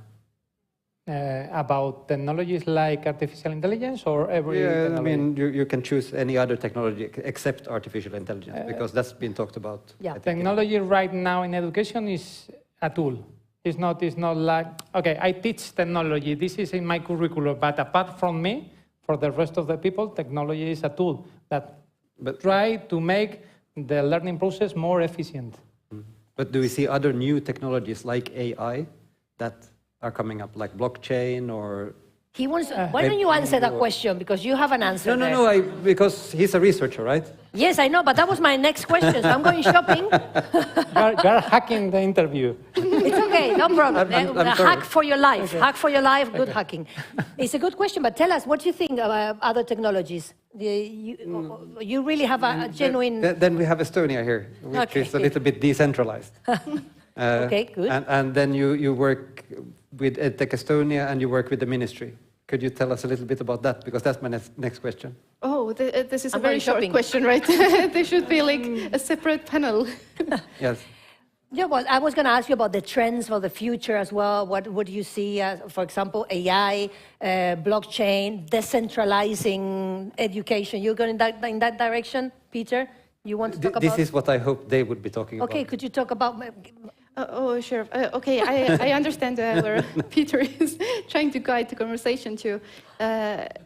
From the Estonian experience, we are a highly digital country. We have more like 99% public services are online, so we hardly ever meet people. So that's the downside. That's why you came, yeah? Yeah, that's why I came here today, to actually see people in person. But yes, we in Estonia, we have something new that we are like building towards to, I would say, together with the Ministry of Education and Research. And the fact that is the procurement system. How actually the education tools are purchased. And I can imagine, like in each of the respective countries that we come from, it's very different, but it always has its challenges. So we are more working towards micro-procurement. So every teacher can randomly just choose what educational tools they could use. Is it VR, something AI related, something AR, something what they want to just try out easily, and they can just test different things, because so many things are paid. Like you have to pay for them, but as a teacher, you can't pay for everything. You can't go to the district head that, oh, now I want to try this, but next week I want to try this solution. So we are building something towards this. Good, good. Did she answer your question? Almost. Then I'm going to add something. You at least used to have an agreement between the ministry and the private sector industry organization that you represent, that before they build something with public money, they have to ask, does it exist already? Yeah. Can you provide this as a service? Mm-hmm. Yes. And this is, I think, revolutionary in the world. I haven't heard about it anywhere else. Excellent. Yes, okay, this is a different topic, but this is true. We often see that not only like teachers and entrepreneurs have to be educated about user-driven innovation, but actually officials from districts, from the policy-making side, because very often the things that they procure, they might not be very well advised or advised at all, and sometimes these are things and tools that actually teachers don't want to use, children do not accept, and even worse, they are already available on the private market. So the companies who build EdTech solutions are taxpayers, and with their money, they just procure new solutions from developers. And this is something that we have signed, EdTech Estonia, together with the Ministry of Education and Research, a memorandum of understanding that the tools that are created, educational technology tools, that are for the end users, should be built in the private sector. And infrastructure will be left for the public sector. And I think this is a very important step towards innovation. Okay, he had a hidden agenda, clearly, Peter. Good. We were talking about user-driven innovation, It's right? true. And I think this is a world example of it. It's a good example. I'm going to pass into to the audience to have a couple of questions, or 3 the most, because we have 8 minutes left. Any other example of a real-life case of successfully implemented user-driven innovation, or we stop it there with that one that Kelly gave us? Anything else you want to say, Peter, before I go into the audience? Maybe a quick remark. When we speak about user-driven innovation, today we have spoken a lot about teachers, entrepreneurs, students, but sometimes the users are government officials. We as entrepreneurs, we hold a lot of data, GDPR compliant, of course. Of course. But this can be used for data-driven decision-making. And I think the key is collaboration between the public and the private sector. Of course, but that in every field on our daily life now, the times we're living, it's collaboration is a key word in everything. Collaboration with the audience. Come on, I need some collaboration here. Questions from the audience. We have time for 2 questions, or 3 the most. So, hands. Here we have a hands. I'm going to take you to all my events because you're the best. And you two at home, I can feel your energy. Okay, go ahead. Okay, so good afternoon again. I've got a tricky question because you've been talking about student, teachers, and there is another part that is the government. Okay, you are top companies. We're talking about innovation, but the reality is that we are 2 or 3 steps behind Google, Microsoft, Apple. Just 2 steps behind. Okay, up to you. So, which way do you think that we can keep up with them or even overtake them? Is this a question? Oh, okay. She raised her hands first. You have to be quicker, Peter. Quicker. Kelly. Yes, I think we discussed this earlier as well, like AI and China and US evolving faster, but Europe and the context of Europe, where we have so many languages, and language technology is the key because AI is a language tool. Of course. So we have to have funding towards language technology for language corpus, so we can build and we can keep up with those big players regarding new technologies. But Alpa Kids, for example, is a portfolio company of Google as well, so they need us as well. It's not that it's like a US company, it's a collaboration between Europe and US as well. Good. Do you want to add something to that, Peter? I can see you jumping on your chair. Do you still have your microphone? No, but they can pass it back. What do you mean that they're further ahead? Because I think that in Europe we have the innovation, right? The only challenge I see in the European innovation sector is that we're not good at scaling it. Yet. We're not good at scaling yet. Yet, sorry. Well, yes, of course. One good example would be LMS, Learning Management Systems, okay? So the way that they use Workspace, for example, or Teams. So, they've got the data. I mean, in the accelerator at the moment, we have, now I'm in the hub, we have a team that has the whole curriculum online in a personalized learning. There are several of these in Europe. I have not seen anything like that on the other side of the pond. But, I mean, I might be blind, I might be in my bubble. But we do have clear innovation here. And I think it's because we are so small and decentralized.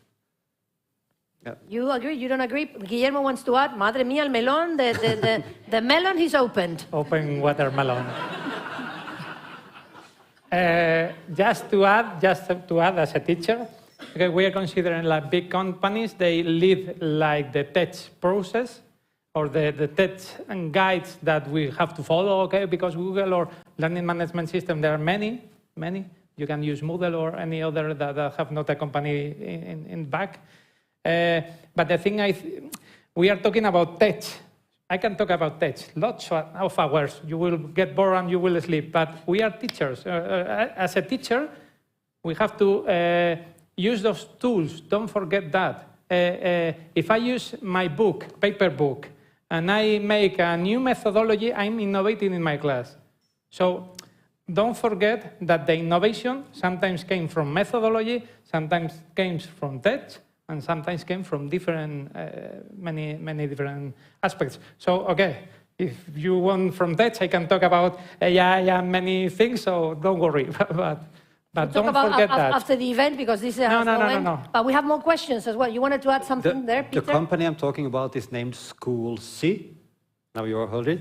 And they grew out of having a new school that works through a new methodology for personalized learning.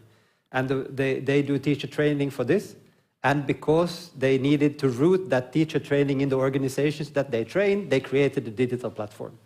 So yes, it comes out of methodology and how you do it in the... You can't compete with, you can't fight with these three guys. So let's talk more about afterwards, because we have more questions. Yeah, go ahead. Yeah, so I would like to, I'm Tomi Kappinen from Aalto University, Finland. So I would like to ask, especially Kelly, Guillermo, Peter as well. So if you could design your dream school, name one thing that it must have. That's a lovely question. We've already been part of designing that. I'm sorry, I'm starting. Kelly, Guillermo, Peter. Okay. Actually, what I would say, if I have to put one word to this, is passion. I think children learn a lot more if they know what they are passionate about. And my ideal school would be more of a project-based, where every child has a passion, and we can find it, and the teachers are mentors guiding them through the process. And maybe it's not nice to say it here in front of policymakers and teachers. I would just toss the curriculum out of the window and let the children guide themselves. That's a good thing. That's a good thing. My kid, my youngest would only make cakes. She is a baker. So, my God, I will be this big. Anyway, good question. Guillermo, you want to add to your... Joy of learning is one word? Yes, it's one word. Joy of learning.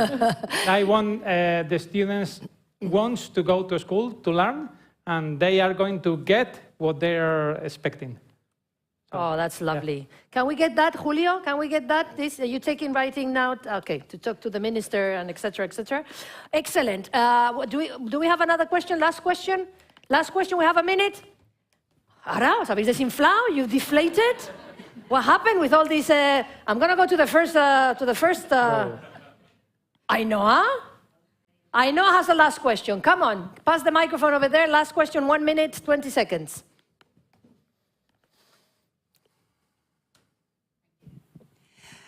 Okay, just want to ask, you've been talking about learning, LMS, you've been talking about the joy of learning, the passion of learning. Give me one way to relate them. To relate them. One word. Oh my God, can we say one sentence? Okay, one sentence. No, for me it's easy. For me it's easy. Teacher, why? No, not because I'm a teacher. No, about me, no. No, it's key. It's key. No. That's key. Teacher is key. When Gustavo Adolfo Becker have a poem that have what is poetry? It's a bad translation of the poem. What is poetry? Poetry is you. Teacher is the one that guides the process, that do the different tasks, and also the one that have all the, like I told you before, the biggest stone to make the future. We are like those real influencers, not TikTokers, but real influencers in what is going to happen in the next future. So it's true. So for me, as I told you, easy one.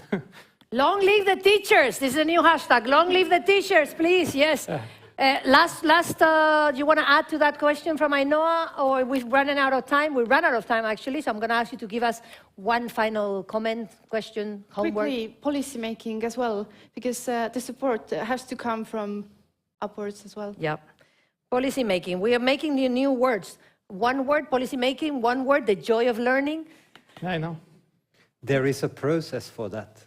And in most cases there is, you said process. I think process eats teachers. And this is not politically something you can say, but I think when we implement the right processes. Excellent. Final, we run out of time. Final conclusion, sentence, words, homework, whatever you want to send to the audience, to the world, all over the world. They're watching us from Albania, from Finland. Watch out. Maybe you can say something in Finnish. To all over the world, final words. Peter, come on. Then Guillermo and then Kelly. Kiitos kaikille. My Finnish is a bit, you know. Thank you to everyone. Thank you to everyone. Thank you. Guillermo. Reflect. Is it is just the same, the level you are, maybe for policymaker or whatever. Reflect. What do you want? What is happening? What is coming in tech? What are companies? But first, reflect. What do you want? And then open your eyes and go and get it. Yep. Kelly, last... Public-private collaboration. We have the same goal. Collaboration, private-private collaboration. Well, that's the best conclusions. I couldn't even make a better summary. So thank you so much. Collaboration, thank you. Long live teachers. And thank you to Peter, Kelly, and Guillermo for being with us. And to you all, to your audience, thank you so much. I'm going to invite you to leave the audience. Thank you so much. Thank you to all. That was interesting. My God, a lot of things came up. And we are going to still travel a bit more. This is the last stop in our virtual traveling through the hackathon experience of some of the participants and hosts. So please, let's travel again for the last time to see. We're going to zoom in another 2 countries. Go ahead.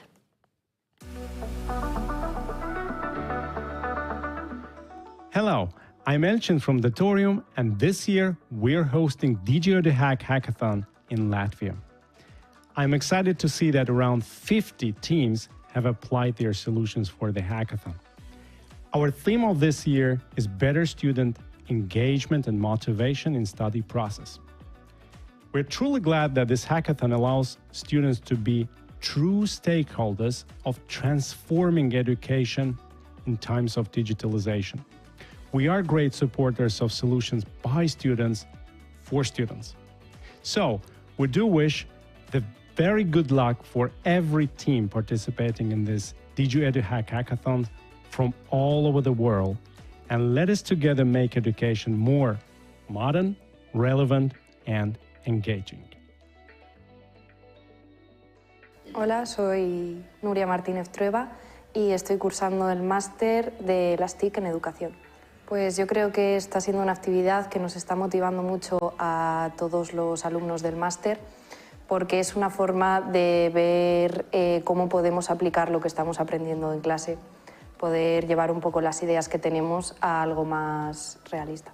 Pues la verdad que es muy interesante trabajar en equipo porque todos aportamos cosas, vemos distintas ideas y es muy inspirador, la verdad.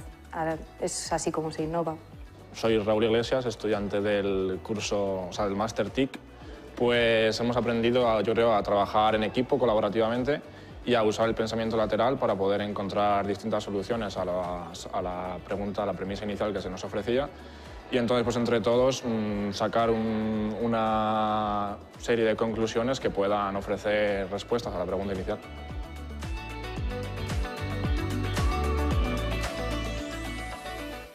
Well, big round of applause to all those teams in Latvia and Spain. That was the our final stop of this virtual traveling or trip around some of the hackathon experiences, that's zooming in or sneak previews of what happened.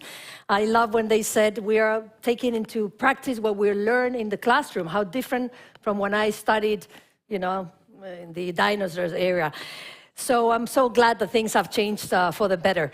And now we have to close this event, but we have 2 special guests for the closing remarks that are, well, coming from the 2 co-hosts, the European Union and the Spanish Presidency of the Council of the European Union.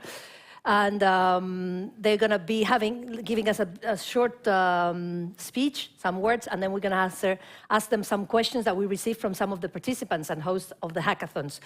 So in representation of the European Commission, it's a pleasure to invite to join me on stage the Deputy Director General for Education, Youth, Sport and Culture of the European Commission. He is Arturo Caballero. Arturo, welcome.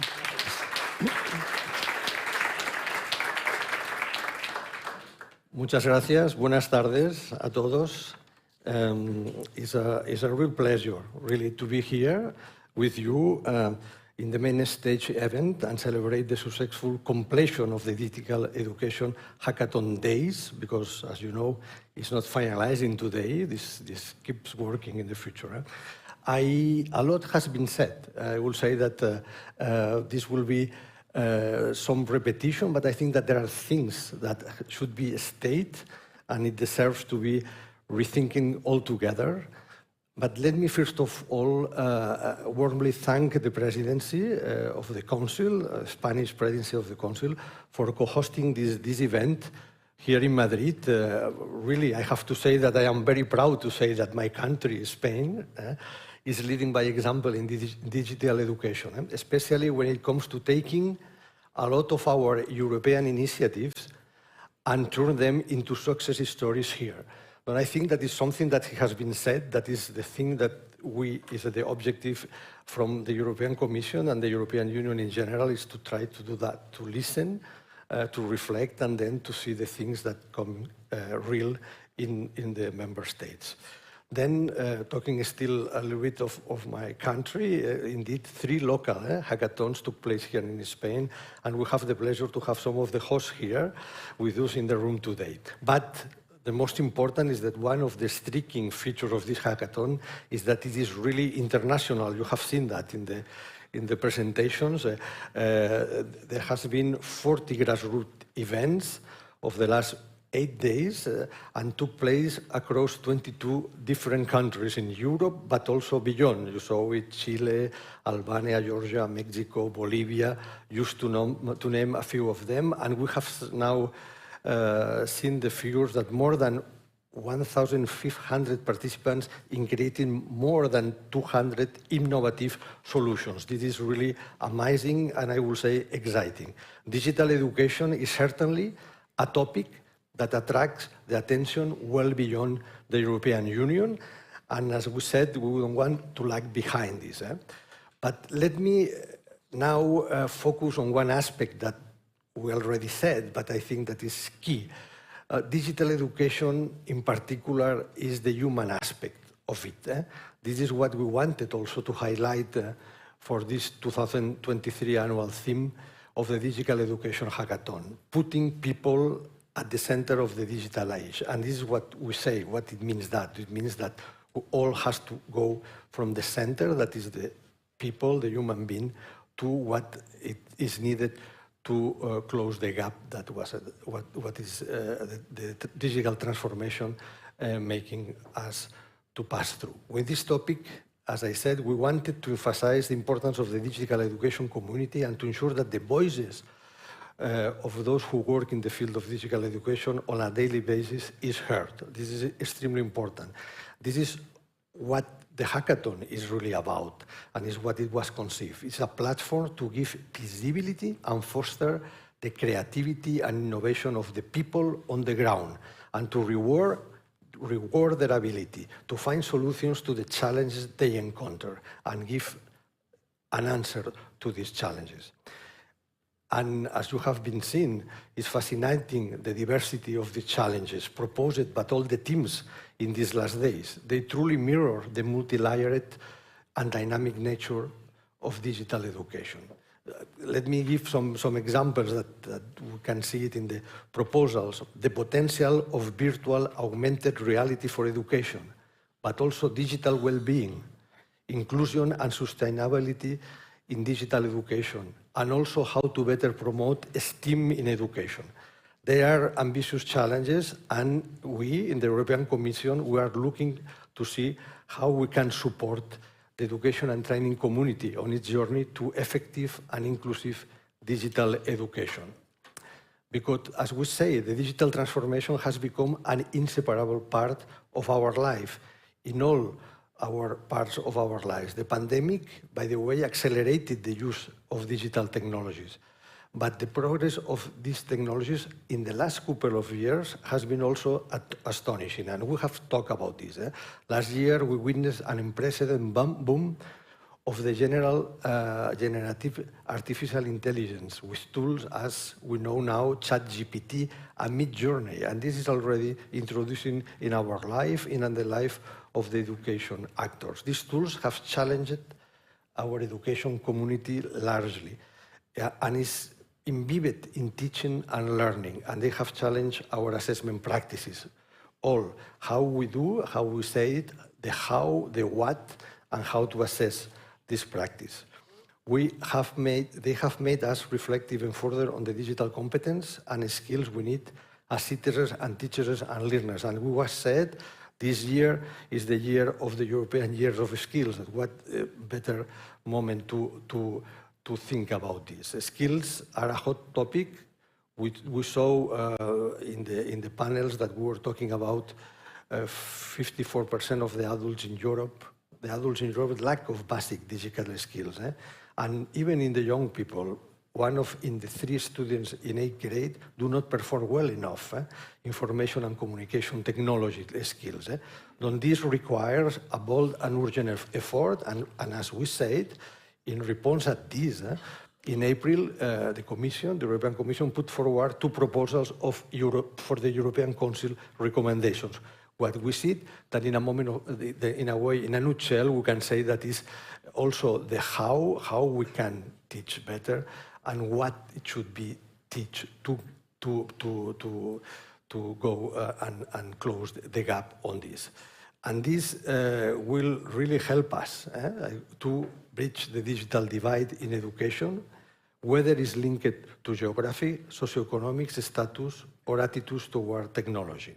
And then, by the end of this month, we expect, with the help of the European Council Presidency of Spain, that these ministers will adopt these 2 Council recommendations that, as you might know, are recommendations that the Council of Ministers of the European Council give to all the member states. That is a kind of, we'll say, instruction or guidelines today to put in place that. And the Commission there, what we will do is to keep supporting this initiative across Europe to try to implement them as the more appropriate ways.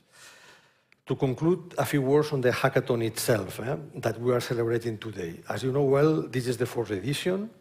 When we launched it, really, we had a clear goal. We wanted to be ambitious, because it should be ambitious. Innovation, creativity, and transformation is ambitious, but it should be also, and it has been said, inclusive and ethic. In the last 8 days, we have a variety of hosts and participants, and you have all kinds, schools, higher education institutions, NGOs, private sector, and this is an amazing community, beyond borders, united in the goal to engage different age groups and backgrounds. It has been a true pleasure to see their experience and videos today that reconfort us and that the objectives are reaching.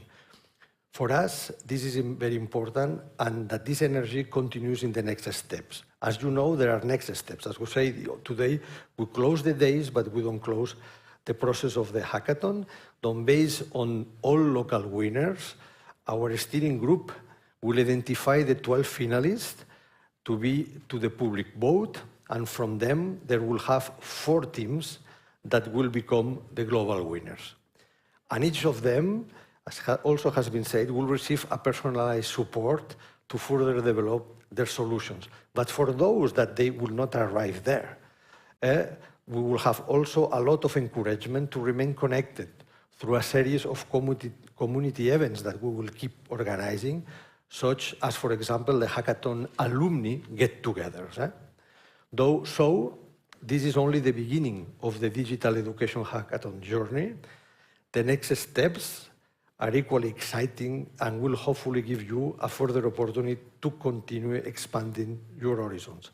And I wanted to thank you very much.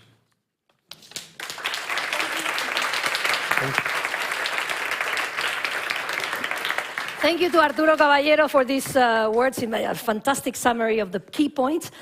We're going to have the pleasure in a minute to ask him a few of the questions that were received by the host and participants to finalize. We also have now the representative from the Spanish side as a Spanish representative for the presidency of the Council. We have to excuse the Secretary of State for Education. There was a last-minute change of his plans. José Manuel Bar is not going to be able to come, but we are so lucky that we have here with us, within the Ministry of Education, they're all a big family, so we have the Director of EdTech, which you already know, so we're going to have some closing remarks from Julio Albalat. Julio, welcome. Thank you.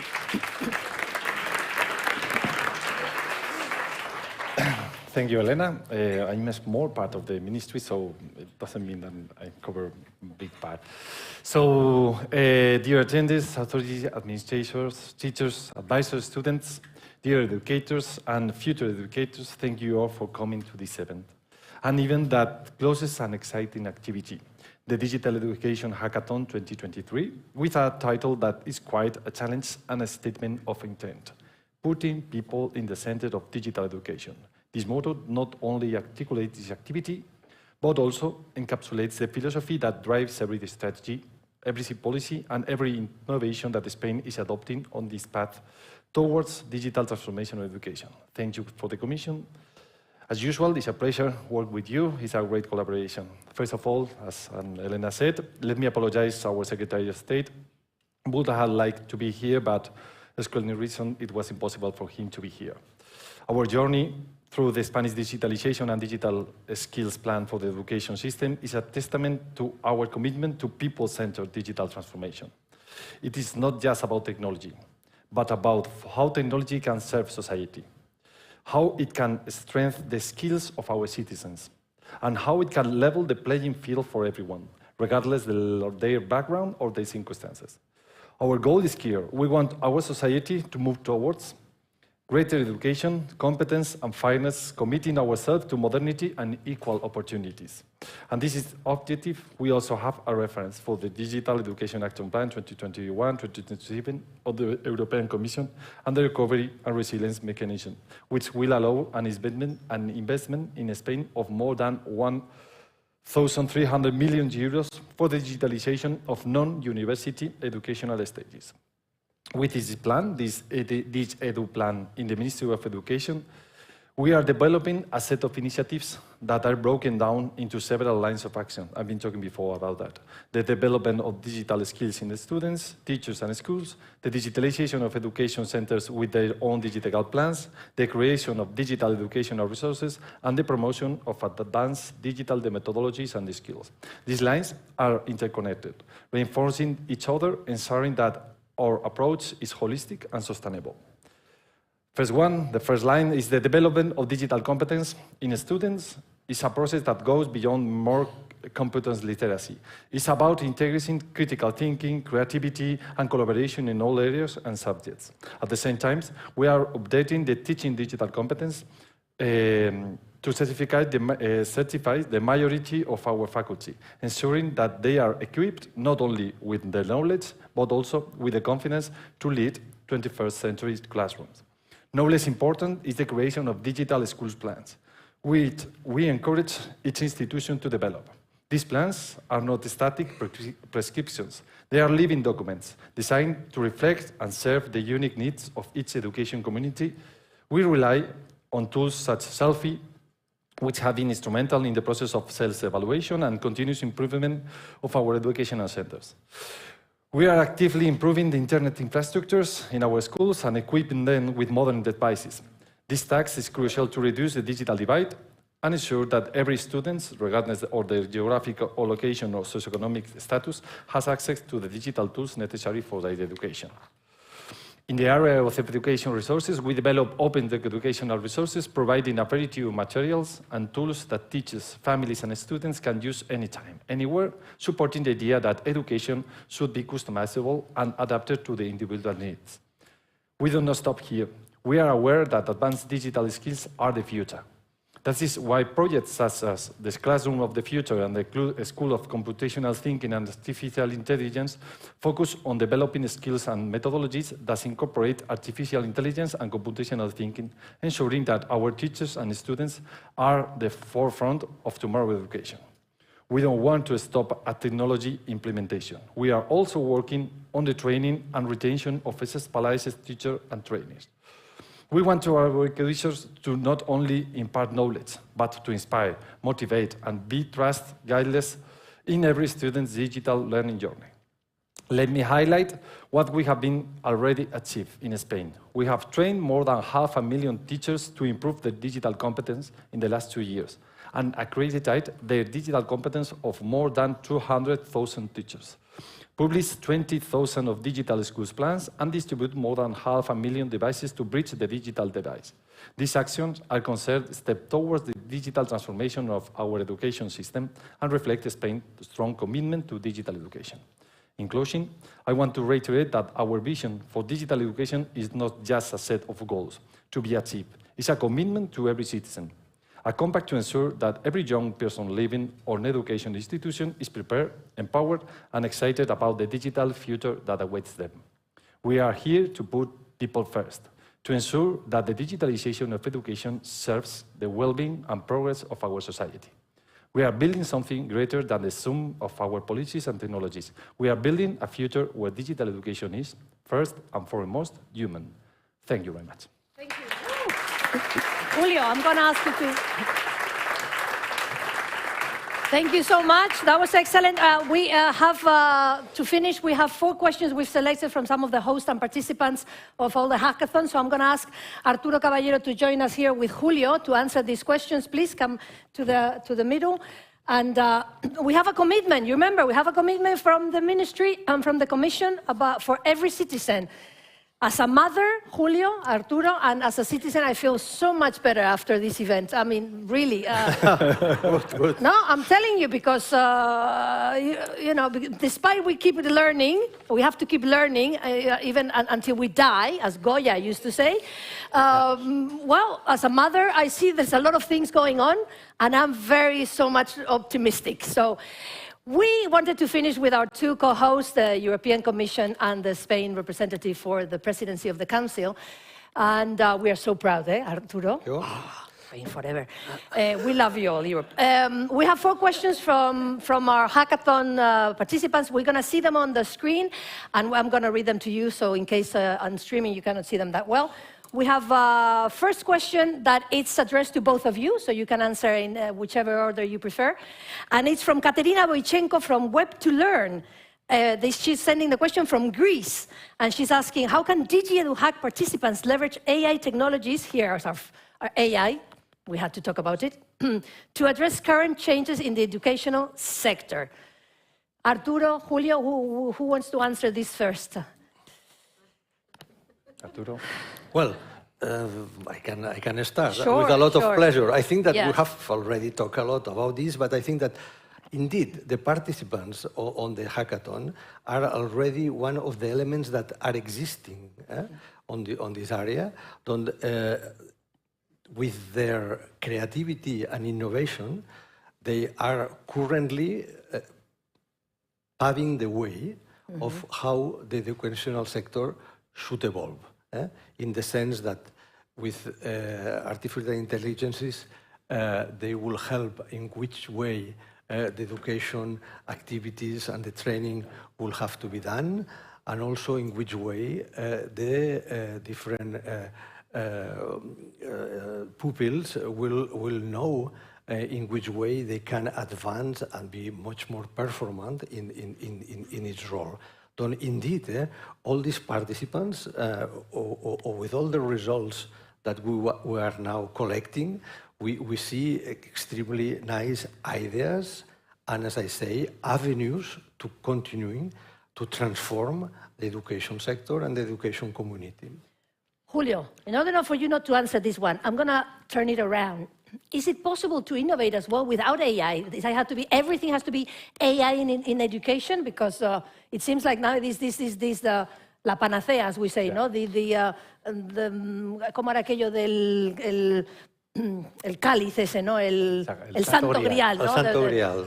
You know, come on, there's also other ways. It's not only AI. AI is a tool, is an assistant, but... The AI is a tool that changes a lot, and it changes our mind and changes our society. And about education, we have to try to get this tool in different points of view. I think some of our participants in this DigiEduHack is teachers. For them, it's so amazing. It can offer analyze data with about patterns of the students. You can adapt the resources. You can create resources. You can this kind of chimera that we have is the personalized education. Yes, Maybe yes. the IA help us to this personalized education, but also for the students that they can create resources on their own with the help of the IA. And also for us, the administrations, when I talk about administrations, I talk about schools and about ministries, that we can know a lot about how to, maybe we can know when is going to come the students' risks, where to focus the idea or resources, but we have to take into account the private data, we have to take into account the bias of the algorithm. But it's essential to have this tool, as Guillermo said many times. It's a tool, and for us, it's really helpful. And it's very helpful, and it's going to help us in our work also to enjoy other things. It's not only work, work, work, but hopefully it will give us more free time to enjoy family and friends. Let's go to the next question. It's coming from Italy. No, hang on a second. It's coming from Belgium. It's from Lieselot de Klerk from DTech. And it's asking, how will innovative teaching methods be stimulated to scale in education within Europe? This is the famous scaling that we might need to do to take our... Pina was talking about it from the beginning, to scale. So how could we scale or stimulate this scaling in education through this innovative teaching? Look, for me, it's very easy. This event is an example. This process is an example. Exactly. Knowing what we have to boost, what we have to support, and then targeting funding on this. Going there, invest, and wait for the return of investment. That I think that is already there. Excellent. So money and passion and work together. Not in that order, you know. We are doing that before. E-twinning projects of the European Commission, it stimulates the methods, but the panel before us, the collaboration between private and public sectors is essential because they can push this idea.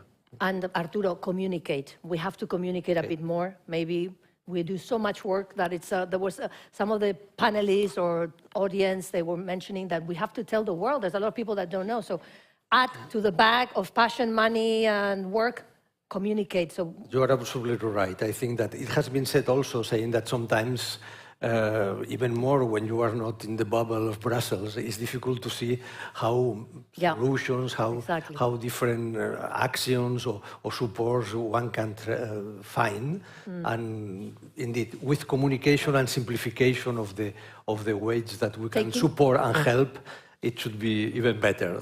Absolutely right. I take that. All this work that you're doing, both in the European Union Commission and in the Ministry of Education, it has to get to all the last citizen in any lost village in the middle of, you never know if that person has a creative idea that's going to change the world. I am speaking in Spain or any other European countries or the world. Okay, sorry, I am so passionate about well, you know. Let's go to the next question that is addressed to Arturo Caballero. It's coming from Veronica Mobilio from the Fondazione per la Scuola from Italy, and she's asking you, considering where we are in terms of technology development and everyday use of technology, what kind of solutions would you like to see in the pool of the ones submitted this year? What kind of solutions? I can see easily the answer even in the question, because the question talk about technology development, but they talk also about the everyday use of technology, that is putting also the persons more in the center. Well, let's see, the winners will come from the application, the implementation of a checklist and a method. I cannot see who will be, but what I will want to see is that we have this inclusiveness and in this diversification. From one side, I would like to see more technological solutions or ideas or creativity, a platform or a kind of algorithm or something, but I will always want to see things more in the ethics side or in the strategic, how to change public sectors or how to change organizations, which strategy we can to put a law that the ethics are more incorporated in the usage or the inclusion, that we don't let no one back, and that we put all citizens in the train of this development. And also small, bigger organizations, but also smaller, not the usual suspects that knows a lot about this, but also some novelties, young people, older, more older, this kind of diversification. This is what I would like to see in the winners. So strategy, ethics, inclusion, diversity, those are a few key ideas for the next comers. Okay, Julio, we have a question, a last one for you, which is coming also from Italy. We're going to see it in a minute. Otherwise, I have it written it down. Can we see the last question? Here, from Davide Copaloni, from JA Europe, he's asking, well, he's saying, right now in a digital profession, you have to constantly learn. You just can't stop learning. Well, I think we know that this is going to be, we're going to have nightmares with it. We're not going to stop learning. Do you believe that in 30 years, people will still have such things as formal education, or that it will transform it into daily learning due to speed of development of the technologies? I think we all know the answer, no, in a way? Largo me lo fías. Actually, Pina mentioned it in her... Now, yeah, I think the schedule that we have seen that moving your life, I think we need to prepare for the changes. I mean, we are going to live in a life of changes, but changes, I mean, you have to be a strength in the mental way, because you have to adapt to yourself and different ways. It's not just about digitalization. It's going to be really rare that you have a work, that you are starting that you are going to retire in this job. Yeah, these changes is a training to adapt to this. And it's quickly. so exciting on the other side. It's so much more fun. Imagine you study engineering and you have to finish your life as an engineer in a company for 20 years. You remember when that was, why? Now I want to become an entrepreneur, or I want to, an inventor, or who knows? That is so fascinating. So we have our tools and the resources at our disposal. It's overwhelming, but on the other hand, we have it all there. So the answer is the second, no? The second part, yes. Yes, forget the formal education now. Nothing is like it was, and thank God, it is fantastic news. I want to thank Arturo Caballero and Julio Albalat for bringing us such a, fresh air onto what's going on in Europe and in Spain. There's a lot of work behind the scenes. As a mother, I am living this place super happy, and I'm sure the audience here, as mother, fathers, parents, students, teachers, and the people following us from all over Europe and the world as well. So we're going to say goodbye to Arturo Caballero and Julio Albalat. They have a lot of work to do. So thank you for coming. Thank you. And with the questions from our hosts and participants of the hackathons in 2023 and all over the world, we come to the end. We've arrived at the end of this event. There's a cocktail waiting for us. The people that are here at home, you can just, treat yourself. Next time you'll have to come if you can. And, but it was important that you're there because, as we say, communication is important. It's not only the people here, but all of you all over the world, from Albania to Chile to Finland. So thank you for coming. Thank you all. I'm just going to say 3-4 final words because we're run out of time, which is keep teaching, keep learning. Let's do it together. So remember, hack for your life. Stay tuned on the DigiEduHack website, because as Arturo was saying, we have the finalists, the winners, and this is the end and the beginning again, because this hasn't finished. So follow up, stay tuned, and hack for life. Thank you, and see you soon. Bye-bye. Thank you. Thank you.